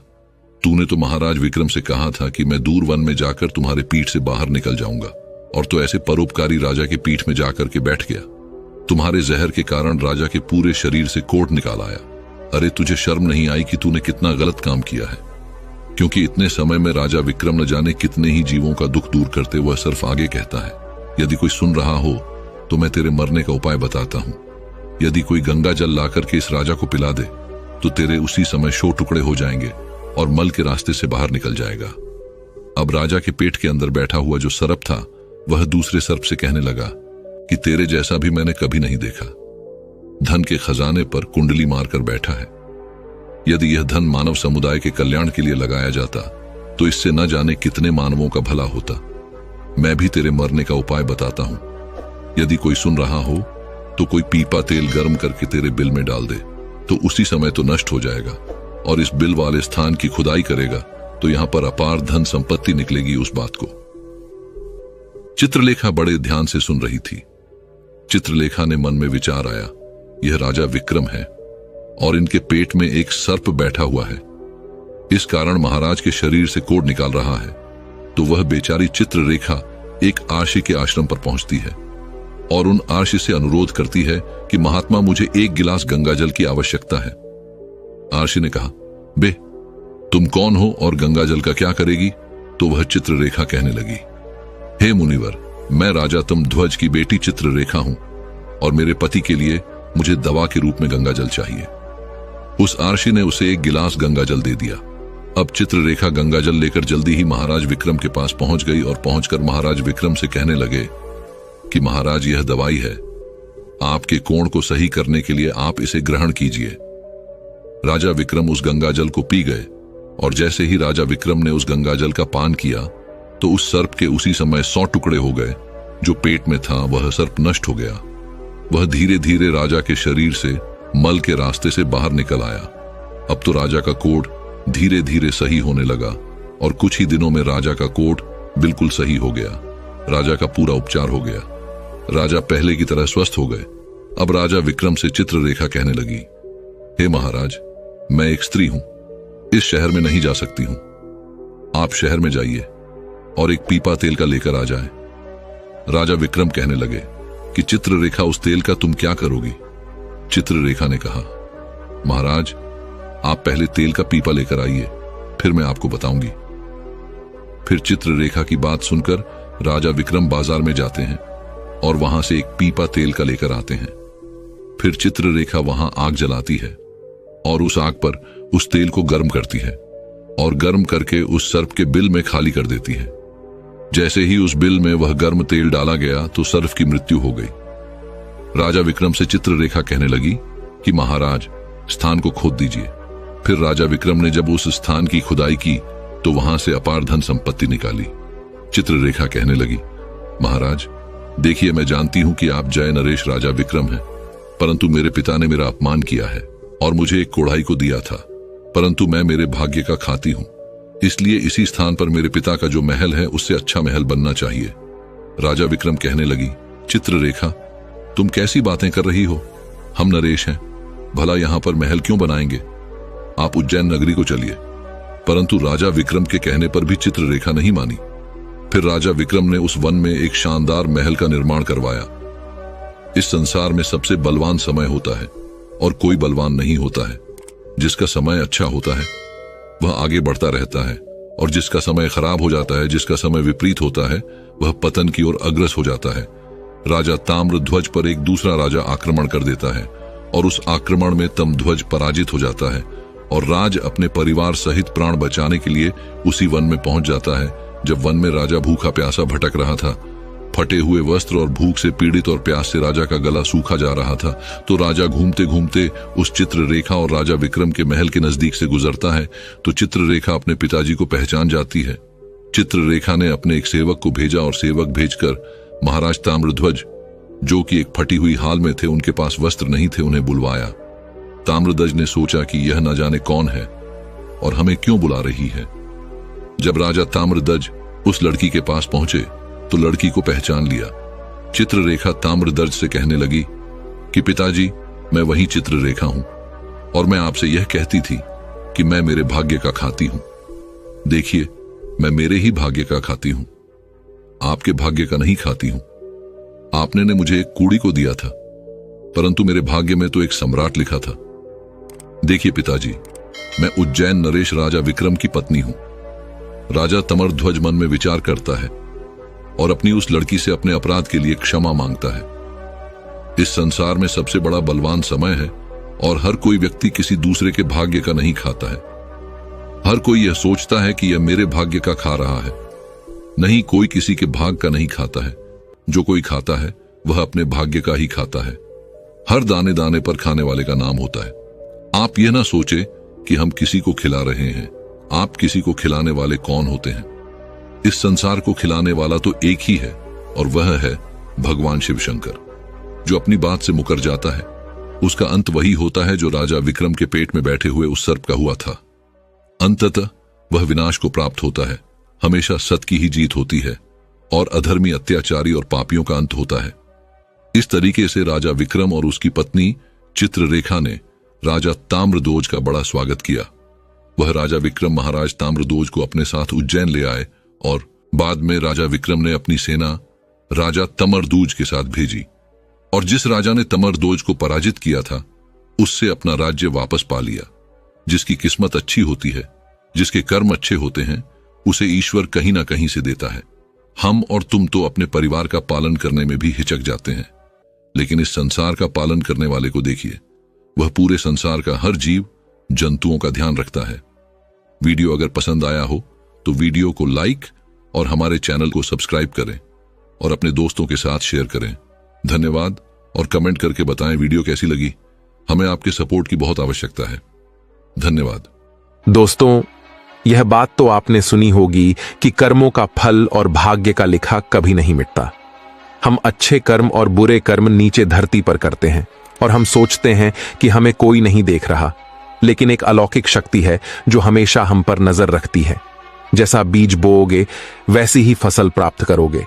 यह कहावत आपने सुनी ही होगी। जैसे आप कर्म करोगे वैसा ही आपको फल भी प्राप्त होगा। लेकिन मेरा एक सवाल है, क्या आप इस बात पर यकीन करते हैं कि जैसा आप कर्म करते हैं वैसा ही आपको फल भी मिलता है?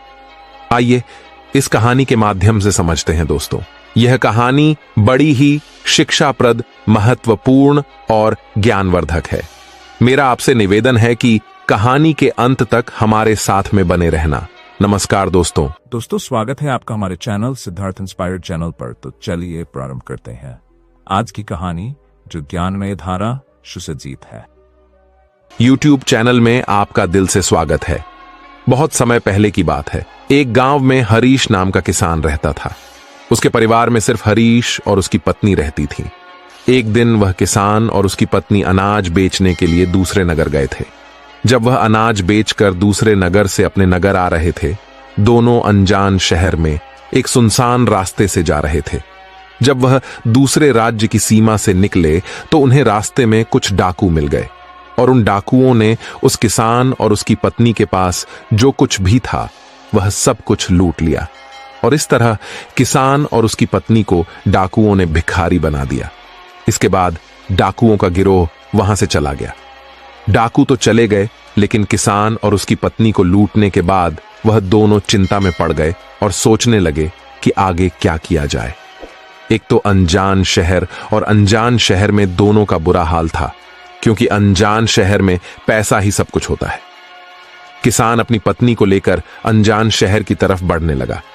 उसे यह चिंता खाए जा रही थी कि अब मैं क्या करूं, और करूं तो करूं कैसे। वह इसी चिंता में चला ही जा रहा था कि नगर के बाहर एक महात्मा की कुटिया दिखाई दी। वह किसान अपनी पत्नी को लेकर कुटिया की तरफ चल दिया। जब वह कुटिया के पास पहुंचा तो उसे वहां पर एक महात्मा मिले, जो एक चबूतरे पर बैठे हुए अपने शिष्यों का प्रवचन दे रहे थे।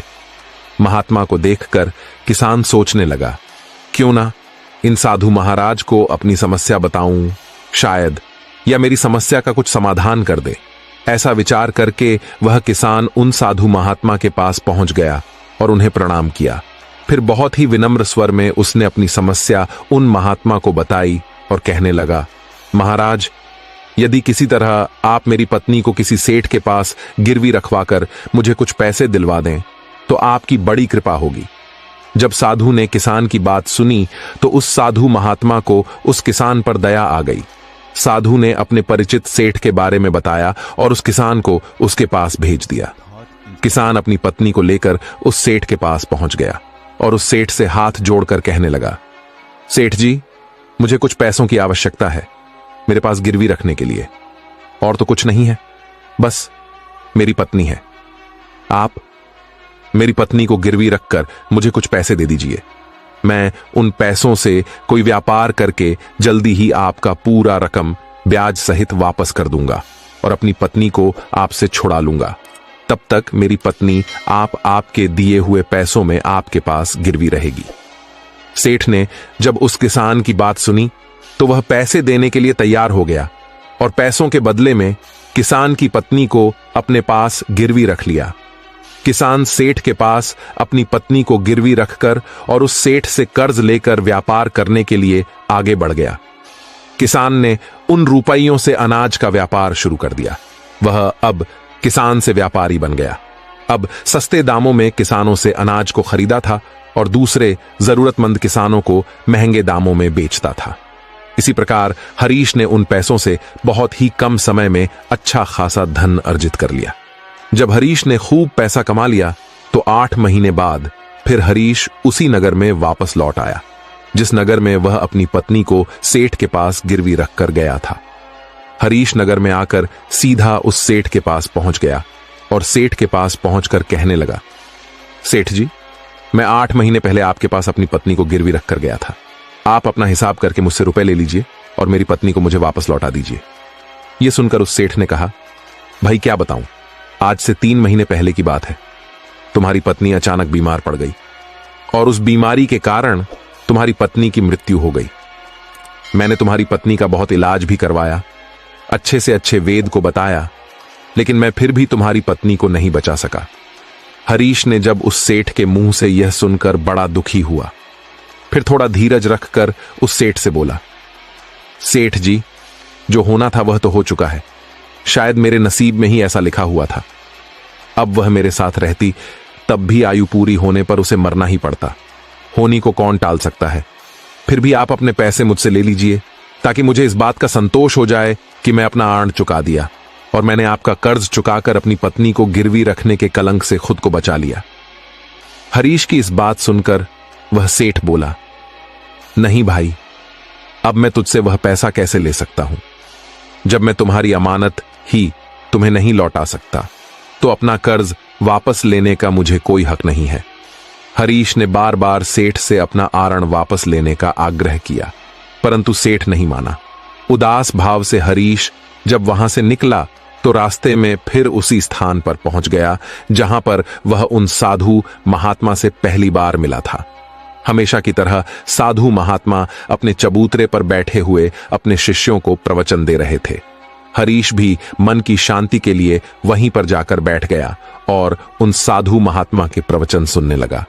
साधु महात्मा ने जब हरीश को देखा तो साधु महात्मा उसे पहचान गए और उसका हाल चाल पूछने लगे। हरीश ने पूरा घटनाक्रम उन साधु महात्मा को बता दिया। वह साधु एक सिद्ध महात्मा थे। हरीश की बात सुनकर उस साधु ने कहा, भाई, उस सेठ ने तेरे साथ धोखा किया है। तेरी पत्नी निश्चित रूप से जीवित है। भाई, तेरी पत्नी को या तो उस सेठ ने अपने घर में छुपा लिया है या फिर उस सेठ ने तेरी पत्नी को अपने किसी परिचित के यहां दूर किसी जगह पर भेज दिया है।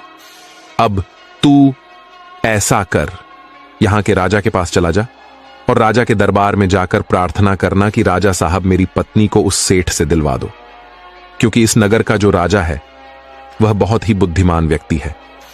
वह निश्चित ही तेरी पत्नी को उस सेठ पर जोर डालकर तुझे दिलवा देगा।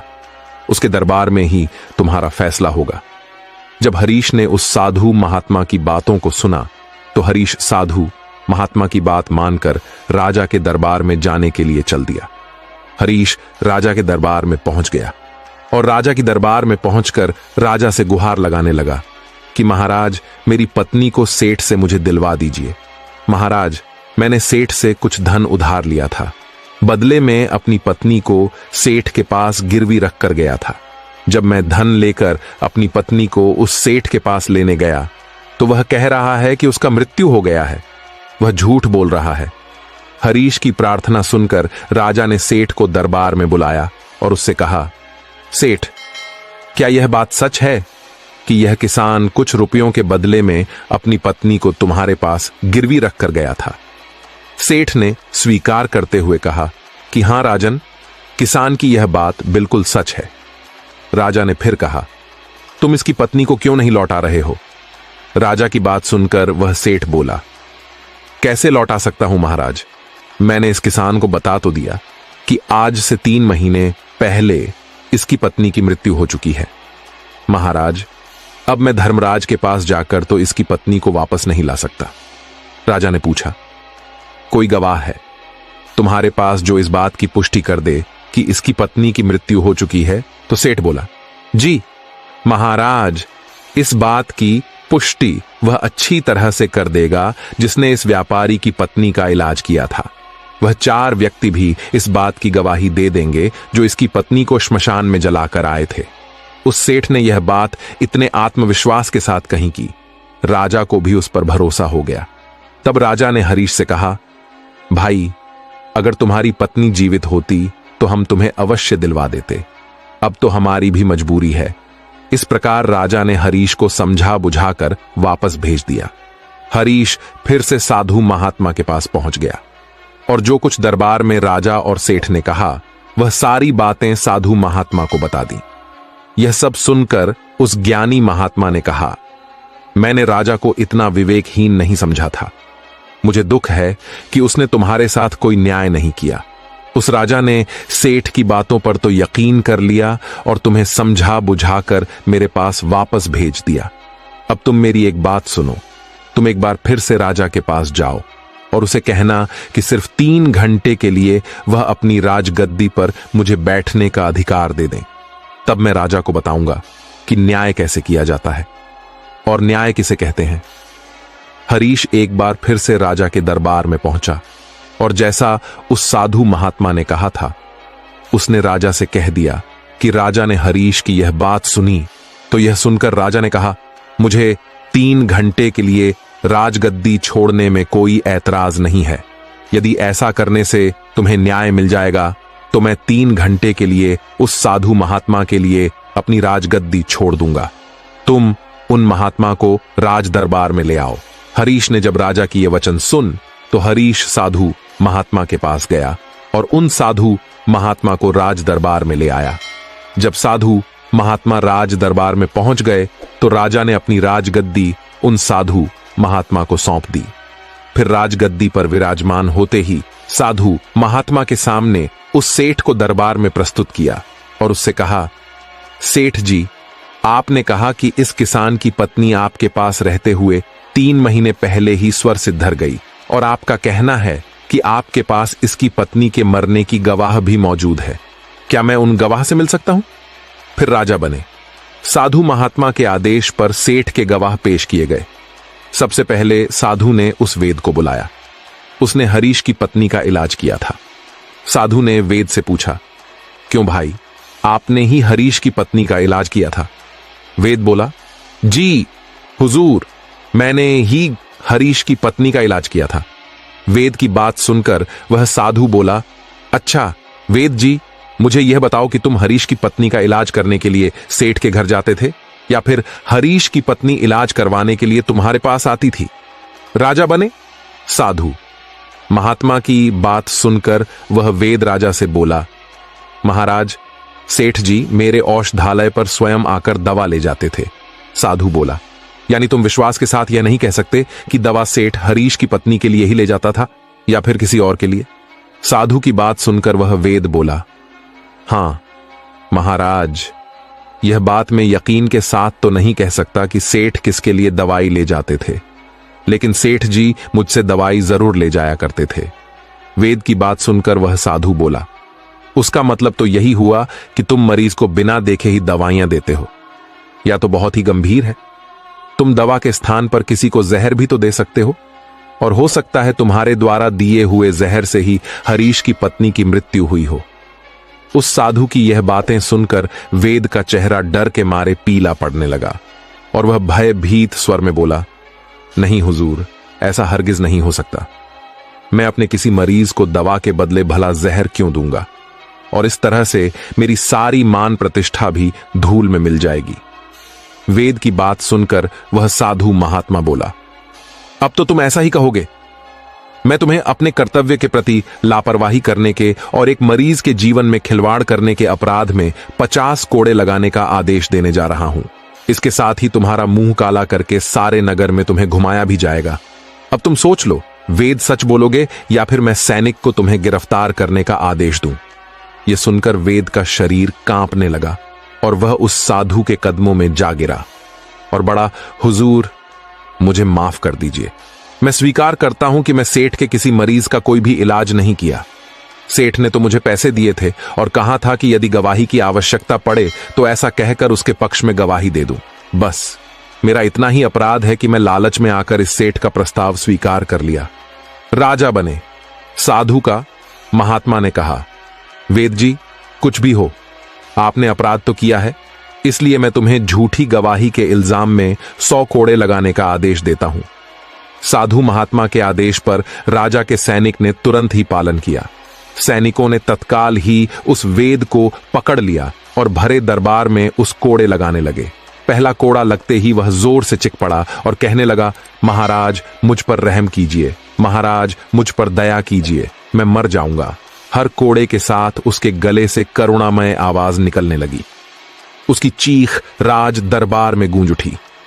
वेद के साथ ऐसा होते हुए देखकर सेठ की गवाह के तौर पर बुलाएंगे। उन चारों व्यक्तियों के कलेजे दहल के जिन्होंने हरीश की पत्नी को श्मशान में ले जाकर जलाने की बात कही थी। अब बारी उन चारों गवाह है कि आई साधु। महात्मा ने उनसे पूछा, तुम लोगों का कहना है कि तुम चारों ने इस हरीश किसान की मृत पत्नी की शव ले जाकर श्मशान में उसे जलाकर आए थे। मुझे यह बताओ कि अंतिम संस्कार से पहले जब मृत शरीर को स्नान कराया जाता है, फिर उसे कफन में लपेटकर धरती पर रखा जाता है। स्नान के दौरान क्या तुमने उस स्त्री का मृत शरीर देखा था? यह सुनकर उस सेठ के चारों गवाह कहने लगे, नहीं हुजूर, उसका मृत शरीर तो हमने देखा ही नहीं था। जब सेठ जी ने अर्थी तैयार कर ली थी, उसके बाद ही हम उसे श्मशान में ले गए और उसे जलाकर आए। उन चारों गवाहों की बात सुनकर वह साधु महात्मा बोला, और तुमने यह जानना भी उचित नहीं समझा था कि उस अर्थी में कोई मृत मनुष्य लेटा है या कोई जीवित व्यक्ति। कहीं ऐसा तो नहीं कि किसी जहरीले पदार्थ से बेहोश व्यक्ति उस अर्थी में लेटा हो और उसे तुम शमशान में ले जाकर जलाकर आ गए हो। यह तो एक बहुत ही गंभीर अपराध है। इसके लिए तुम लोगों को मृत्युदंड की सजा भी दी जा सकती है। वह चारों गवाह वेद की पिटाई देखकर पहले से ही भयभीत थे। जब उन्होंने साधु महात्मा के मुख से मृत्युदंड की बात सुनी तो वह सुनकर उन सभी के हाथ पांव मानो बिल्कुल ही ठंडा पड़ गए हों। साधु ने विनय भाव से सेठ की तरफ देखा। जैसे ही उस साधु महात्मा ने सेठ की तरफ देखा तो सेठ का चेहरा ऐसे काला पड़ गया। साधु ने सेठ से कहा, सेठ जी, तुम्हारे पांचों गवाह की तो पहले ही हवा निकल गई। अब तुम बताओ कि किसी की इच्छा के विपरीत किसी की पत्नी को जबरदस्ती घर में रखना और अमानत में खयानात के अपराध में तुम कौन सी सजा पाना पसंद करोगे? साधु महात्मा की बात सुनकर सेठ का चेहरा एकदम से सफेद पड़ गया। उसके मुंह से कोई बोल नहीं निकाल सका। राजा अपने साधु ने कहा, सेठ, इससे पहले कि मैं तुम्हें 10 साल का कठोर कारावास की सजा दे दूं, अभी भी समय है कि तुम इस हरीश किसान की पत्नी को दरबार में हाजिर कर दो। सजा के डर से सेठ ने तुरंत अपने सेवकों को अपने घर भेजा और सेवकों को घर भेजकर हरीश की पत्नी को दरबार में प्रस्तुत कर दिया। साधु ने सेठ से लेकर हरीश को उसकी पत्नी सौंप दी और सेठ को झूठी गवाही के अपराध में 5 महीने की केंद्रीय सजा सुना दी। उन चारों गवाहों को भी कड़ी से कड़ी सजा दी गई जिन्होंने हरीश की पत्नी का शव शमशान में ले जाने की झूठी गवाही दी थी। यह देखकर राजा आश्चर्यचकित रह गया और साधु के सामने हाथ जोड़कर बोला, महात्मा, आप धन्य हैं। आपने मुझे सिखा दिया कि न्याय कैसे किया जाता है। राजा की बात सुनकर वह साधु महात्मा बोला, राजन, मेरी 3 बातें सदैव याद रखना कि कभी भी इन 3 स्थानों पर अपनी पत्नी को अकेला नहीं छोड़ना चाहिए। अब हम आपको बताते हैं जिन स्थानों को यदि कोई पत्नी को अकेला छोड़ता है तो उसे बहुत ही पश्चाताप करना पड़ता है। पहला स्थान है, अगर आपकी पत्नी को कोई बीमारी घेर ले और वह बीमार पड़ जाए तो ऐसी स्थान पर कभी भी उसके बीमारी में अकेला छोड़कर नहीं जाना चाहिए, क्योंकि जब कोई मनुष्य किसी स्त्री से विवाह करता है तो विवाह के समय वचन देता है कि मैं तेरे सुख दुख में और आजीवन तुम्हारे साथ रहूंगा। इसलिए बीमारी की हालत में उसके साथ सदैव बने रहिए और उसकी देखभाल करिए। जिस तरीके से पत्नी अपने पति की सेवा करती है उस तरह से पति का भी कर्तव्य बनता है कि अपनी पत्नी की सेवा में हमेशा तत्पर रहे, या आपका कर्तव्य है। दूसरा स्थान है, अगर आपकी पत्नी निर्दोष है और कोई उस पर झूठा लांछन लगाता है, तो ऐसी स्थिति में सदैव तुम्हें उसके साथ खड़े रहना चाहिए, क्योंकि एक लड़की अपने माता पिता का घर इसी आस में छोड़कर आती है कि पति मेरी भावनाओं को समझेगा और हर स्थिति में मेरे साथ देगा। इसलिए दुनिया वाले उस पर कोई झूठा दोष लगा रहे हैं तो आपको अपनी अर्धांगिनी के साथ खड़े रहना चाहिए। ऐसी स्थिति में आपको कभी भी अकेला नहीं छोड़ना चाहिए, या कभी कोई ऐसी स्थिति आए तो उस समय तुम्हें अपनी पत्नी को बोलना चाहिए कि तुम बिल्कुल भी चिंता मत करो, तुम तुम्हारे साथ खड़ा हूं। तीसरा स्थान है, किसी भी परिस्थिति में अपनी पत्नी को किसी अन्य पुरुष के साथ अकेले नहीं छोड़ना चाहिए, क्योंकि आज के समय में किसी का कुछ नहीं पता, कौन कब और किसके साथ दगा कर दे। दोस्तों, आपने आज के इस वीडियो से क्या सीखा वह मुझे आप कमेंट में बता सकते हैं। इसी के साथ में उम्मीद है कि आपको आज की वीडियो पसंद आई होगी, तो इस वीडियो को उस इंसान को शेयर करें जिससे यह कहानी सुनने की जरूरत है, और उसी के ठीक बाद चैनल को सब्सक्राइब करें। तो चलिए फिर मिलते हैं ऐसी एक और नई वीडियो में एक नए मैसेज के साथ। तब तक के लिए अपना ख्याल रखें। धन्यवाद और नमो बुद्धाय। जीवन में हम सभी कभी न कभी प्यार और रिश्तों के उतार चढ़ाव का सामना करते हैं। कभी हम खुशियों के झूले पर होते हैं तो कभी दिल टूटने का दर्द सहना पड़ता है। इस अनुभव से हम सभी गुजरते हैं, लेकिन कई बार यह दर्द इतना गहरा हो सकता है कि जीवन की राहें भी धुंधली लगने लगती हैं। इस कहानी में हम एक ऐसे अनुभव की बात करेंगे जो दिल टूटने और असफलता की चपेट में आकर नई शुरुआत की ओर ले जाता है। यह कहानी एक सच्चे जीवन की घटनाओं और विचारों से प्रेरित है, जो हमें सिखाती है कि दिल टूटने के बाद भी जीवन में आगे बढ़ना और खुद को नया मौका देना संभव है। आइए इस कहानी के माध्यम से हम अपने जीवन के कठिन दौर से उबरने की प्रेरणा प्राप्त करें। प्रकाश एक सीधा सादा लड़का था। कॉलेज के दिनों में वह पढ़ाई में हमेशा अव्वल आता था। उसका जीवन पूरी तरह से निर्धारित और संतुलित था। लेकिन एक दिन उसकी मुलाकात रिया से हुई। रिया एक खुशमिजाज और हंसमुख लड़की थी। धीरे धीरे प्रकाश और रिया की दोस्ती गहरी हो गई और वह दोस्ती प्यार में बदल गई। प्रकाश और रिया का प्यार समय के साथ और मजबूत होता गया। दोनों ने एक दूसरे के साथ भविष्य के सपने देखने शुरू कर दिए थे। प्रकाश ने रिया के बिना अपनी जिंदगी की कल्पना भी नहीं की थी, लेकिन जीवन हमेशा वैसा नहीं चलता जैसा हम सोचते हैं। एक दिन रिया ने प्रकाश से मिलना बंद कर दिया। उसने उसके मैसेजेस का जवाब देना भी बंद कर दिया। प्रकाश को कुछ समझ नहीं आ रहा था। कुछ दिनों बाद उसे पता चला कि रिया किसी और के साथ रिश्ते में है। यह जानकर प्रकाश का दिल टूट गया। वह गहरे अवसाद में चला गया और अपनी पढ़ाई और करियर पर ध्यान नहीं दे पा रहा। प्रकाश ने खुद को कमरे में बंद कर लिया। वह खाना पीना छोड़ चुका था और दोस्तों से मिलना जुलना भी बंद कर दिया था। उसकी हालत देखकर उसके माता पिता बहुत परेशान थे। उन्होंने उसे समझाने की कोशिश की, लेकिन प्रकाश पर कोई असर नहीं हुआ। उसका आत्मसम्मान और आत्मविश्वास पूरी तरह टूट चुका था। प्रकाश की इस हालत के पीछे एक शख्स का बहुत बड़ा हाथ था, रोहित। रोहित उसके कॉलेज का एक साथी था, लेकिन वह बिल्कुल भी सच्चा दोस्त नहीं था। वह हमेशा से ही ईर्ष्या और नफरत से भरा हुआ था। रोहित ने प्रकाश के प्रति कई बार धोखाधड़ी की और उसे नीचा दिखाने की कोशिश की। उसने प्रकाश की गर्लफ्रेंड रिया के साथ भी छुप छुप कर मिलने की कोशिश की और उसे प्रकाश के खिलाफ भड़काया। रिया, जो पहले प्रकाश के प्यार में अंधी थी, धीरे धीरे रोहित की बातों में आ गई। रोहित ने रिया को यह यकीन दिलाया कि प्रकाश उसका ध्यान नहीं रखता और उसकी कद्र नहीं करता। रिया ने बिना सोचे समझे रोहित की बातों पर विश्वास कर लिया और एक दिन अचानक से प्रकाश को छोड़कर रोहित के साथ चली गई। इस घटना ने प्रकाश को पूरी तरह से तोड़ दिया। उसे यह समझ नहीं आया कि उसके साथ ऐसा क्यों हुआ। उसका आत्मसम्मान और आत्मविश्वास पूरी तरह से चकनाचूर हो गया। रोहित ने अपने स्वार्थ और ईर्ष्या के कारण प्रकाश की जिंदगी को नर्क बना दिया था।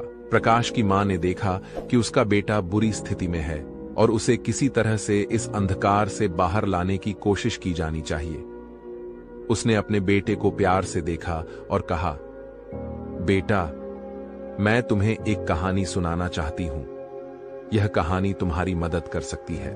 प्रकाश ने न चाहते हुए भी अपनी मां की बात मान ली। बहुत समय पहले की बात है। एक सुंदर जंगल में एक विशाल और हरा भरा पेड़ खड़ा था। इस पेड़ की शाखाओं पर हर रोज सैकड़ों पक्षी विश्राम करते, चहचहाते और अपना दिन बिताते थे। उन्हीं पक्षियों में से एक छोटी सी चिड़िया भी थी जिसका नाम पीहू था। पीहू का छोटा सा घोंसला पेड़ की सबसे ऊंची शाखा पर था। वह अपने घोंसले से बहुत प्यार करती थी क्योंकि यह उसे सुरक्षा और आराम देता था। पीहू हर सुबह सूरज की पहली किरण के साथ जागती और अपने घोंसले से बाहर निकलती।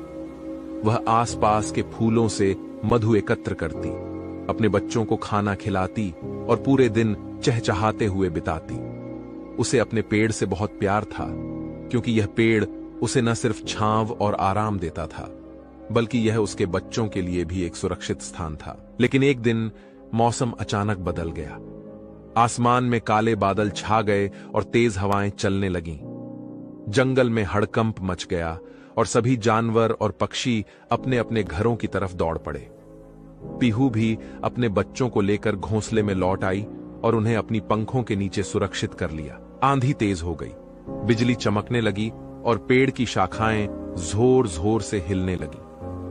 पीहू ने अपनी पूरी ताकत से घोंसले को थामे रखा, लेकिन आंधी इतनी जबरदस्त थी कि पेड़ की कुछ शाखाएं टूट गईं। अचानक एक तेज झटके से पीहू का घोंसला भी टूट गया और नीचे गिर पड़ा। पीहू और उसके बच्चे किसी तरह सुरक्षित रहे, लेकिन उनका प्यारा घोंसला अब टूट चुका था।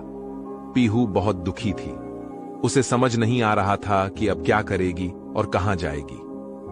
वह अपने बच्चों के साथ टूटे हुए घोंसले के पास बैठी रही, आंखों में आंसू लिए हुए। बहुत खोजने के बाद पीहू को जंगल के दूसरे हिस्से में एक बड़ा और मजबूत पेड़ मिला। यह पेड़ भी बहुत सुंदर और सुरक्षित था।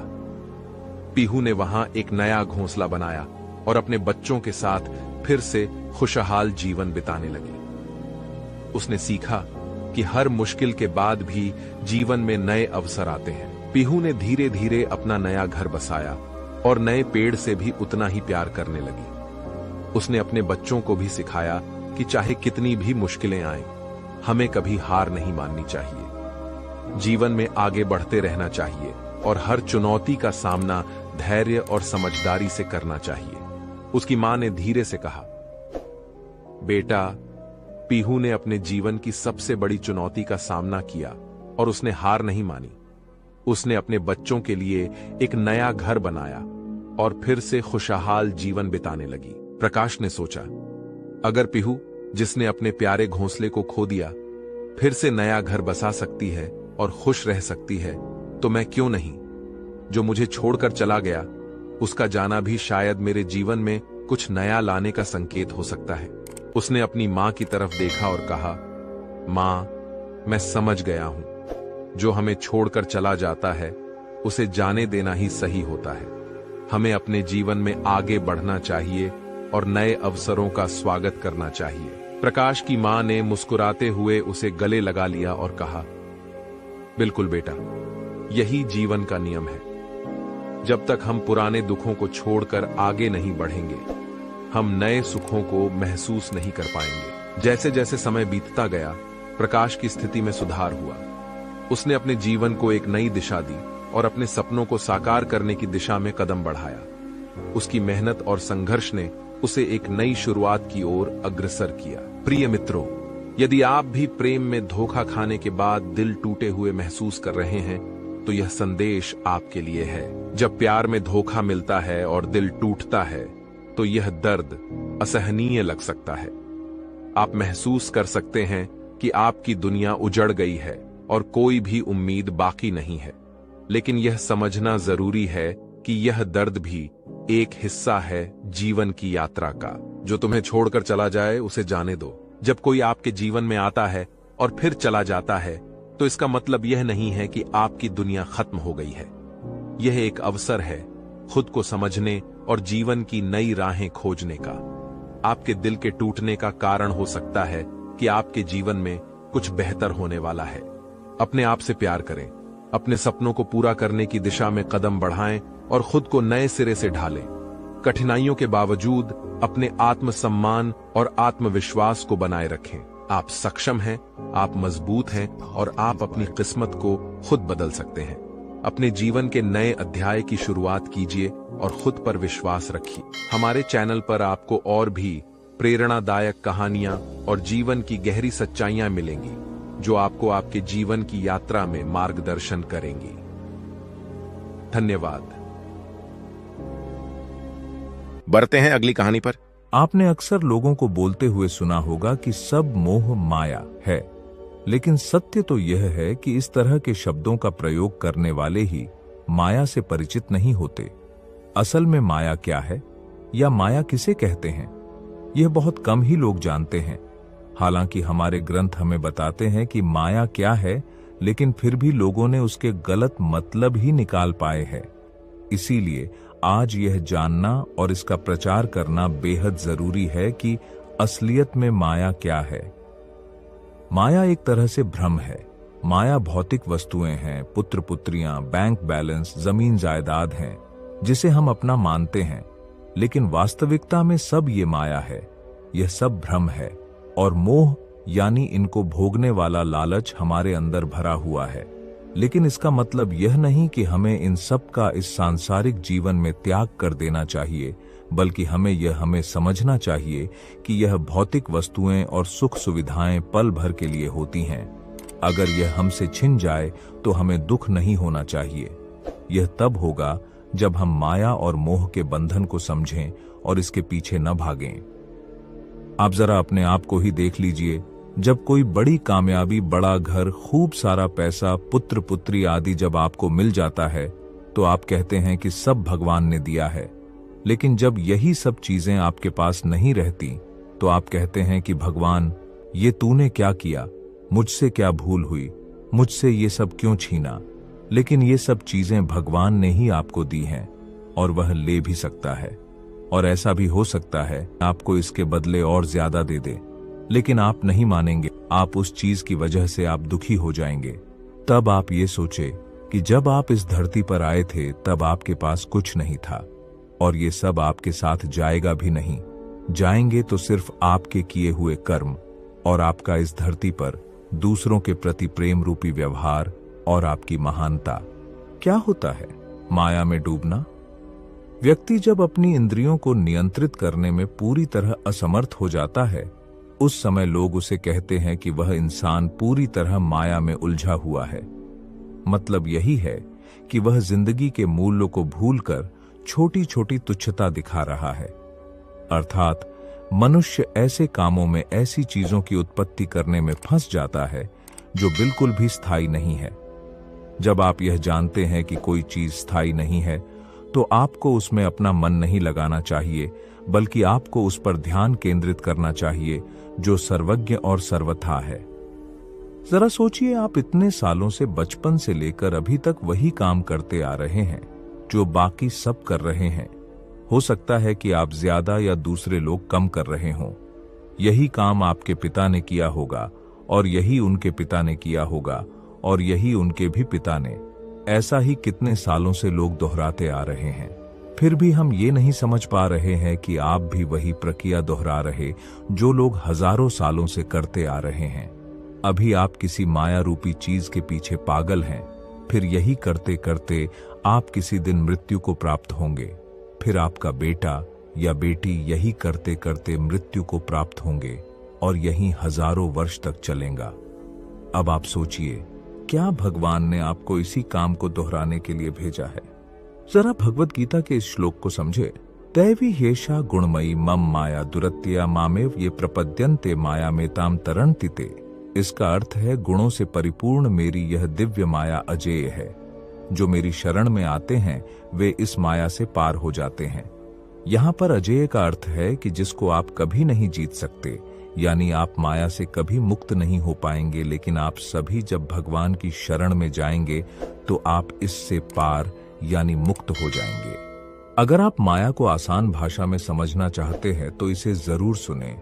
नारद ने एक दिन श्री कृष्ण से पूछा, प्रभु आपकी माया कैसी है, मैं देखना चाहता हूं। कई दिन के बाद श्री कृष्ण नारद को लेकर एक जंगल में गए। बहुत दूर जाने के बाद श्री कृष्ण नारद से बोले, नारद मुझे बड़ी प्यास लगी है, क्या कहीं से थोड़ा जल लाकर पिला सकते हो? नारद बोले, प्रभु कुछ देर ठहरिए, मैं अभी जल लेकर आता हूं। यह कहकर नारद चले गए। कुछ दूर पर एक गांव था। नारद वहीं जल की खोज करने लगे। एक मकान के द्वार पर पहुंचकर उन्होंने खटखटाया। द्वार खुला और एक परम सुंदरी कन्या उनके सम्मुख आकर खड़ी हुई। उसे देखते ही नारद सब कुछ भूल गए। भगवान उनकी प्रतीक्षा कर रहे होंगे, वे प्यासे होंगे, हो सकता है प्यास से उनका प्राण वियोग भी हो जाए। ये सभी बातें नारद भूल गए। सब कुछ भूलकर वे उसी कन्या के साथ बातचीत करने लगे। धीरे धीरे एक दूसरे के प्रति प्रणय भाव उत्पन्न होने लगा। तब फिर नारद उस कन्या के पिता के पास जाकर उसके साथ विवाह करने के लिए प्रार्थना करने लगे। विवाह भी हो गया और वे उसी गांव में रहने लगे। धीरे धीरे उनके संतति भी होने लगी। इसी तरह रहते रहते 12 वर्ष बीत गए। नारद के ससुर भी मर गए और उनकी संपत्ति के नारद उत्तराधिकारी हो गए और पुत्र कलत्र, भूमि, पशु, संपत्ति, गृह आदि को लेकर नारद खूब स्वच्छंदता पूर्वक सुख से रहने लगे। अंत में उन्हें यह बोध होने लगा कि वे खूब सुखी हैं। इसी समय उस देश में बाढ़ आई। एक दिन रात के समय नदी दोनों तटों को तोड़कर बहने लगी और संपूर्ण गांव डूब गया। मकान सब गिरने लगे। मनुष्य, पशु, पक्षी सब बह बह कर डूबने लगे। नदी की धार में सभी कुछ बहने लगा। नारद को भी भागना पड़ा। एक हाथ से उन्होंने स्त्री को पकड़ा, दूसरे हाथ से 2 बच्चों को और एक बालक को कंधे पर बिठाकर उस भयंकर नदी को पार करने की चेष्टा करने लगे। कुछ दूर जाने के बाद ही लहरों का वेग बढ़ने लगा। कंधे पर बैठे हुए शिशु की नारद किसी प्रकार रक्षा न कर सके। वह गिरकर तरंगों में बह गया। निराशा और दुख से नारद चीत्कार कर उठे। उसकी रक्षा करने को जाते ही और एक बालक, जिसका हाथ वे पकड़े हुए थे, हाथ से छूट डूबकर मर गया। अपनी पत्नी को वे अपने शरीर की समस्त शक्ति लगाकर पकड़े हुए थे। अंत में तरंगों के वेग से पत्नी भी उनके हाथ से छूट गई और वे स्वयं तट पर गिरकर मिट्टी में लोटपोट होने लगे और बड़े कातर स्वर में विलाप करने लगे। इसी समय मानो किसी ने उनकी पीठ पर कोमल हाथ रखकर कहा, वत्स, कहाँ, जल कहाँ है? तुम जल लेने गए थे, मैं तुम्हारी प्रतीक्षा में हूं। तुम्हें गए हुए आधा घंटा हुआ। आध घंटा? नारद के लिए तो 12 वर्ष बीत चुके थे और आधे घंटे के भीतर ही ये सब दृश्य उनके मन के अंदर से निकल गए। यही माया है। किसी न किसी रूप में हम सब इसी माया के भीतर रहते हैं। माया हमेशा बदलती रहती है। यदि आप इसमें फंसे तो यह आपको आपके अनुसार ही नियंत्रित करना सीख लेती है। जैसे आज ज्यादा पैसे कमाए हैं तो खुशी का अनुभव करते हैं और वही कल कम पैसे कमा पाए तो व्यक्ति दुखी हो जाता है। यह दर्शाता है कि आप माया के जाल में फंस चुके हैं, क्योंकि व्यक्ति को सिर्फ अपने कर्म से खुशी मिलनी चाहिए और अपने प्रयास करने चाहिए। चिंता करना भी स्वाभाविक है, पर सब कुछ होते हुए भी और की इच्छा रखने के लिए रोना तो दुर्भाग्य ही होगा। आपके जीवन की अस्थिरता का मुख्य कारण क्या है? आपको यह समझना बेहद जरूरी है, क्योंकि ऐसे कुछ तुच्छ कारण जो आपको प्रभावित करने में लगे हैं, वह माया में लिप्त होने के संकेत है। हमेशा बदलती हुई तमाम घटनाएं और आपके आसपास की चीजें ही माया हैं। स्थिरता तब आती है जब आप अपने अंदर किसी ऐसी चीज पर काम करते हैं जो बदल नहीं रही है, जो पूरे समय एक समान रहती है। इसे माया के जाल से बाहर निकलना कहा जाता है। यूं तो लोगों ने माया शब्द के जाने कितने ही अलग अलग अर्थ निकाले हैं, जिसमें से एक और प्रमुख अर्थ है कि माया जिसका कोई रूप है, लेकिन जब आप उसे पकड़ने की कोशिश करते हैं तो वह आपके हाथ में नहीं आती है। दुनिया में सब कुछ ऐसा ही है।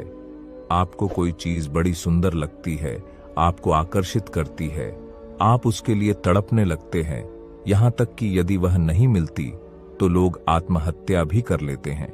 लेकिन सत्य इन सब से परे है। सत्य यह है कि माया बदलती रहती है और जब आपको कोई ऐसी चीज मिल जाती है जिसे पाने के लिए आप बेहद जिज्ञासु थे, तो बाद में वही चीज आपको खराब लगने लगती है।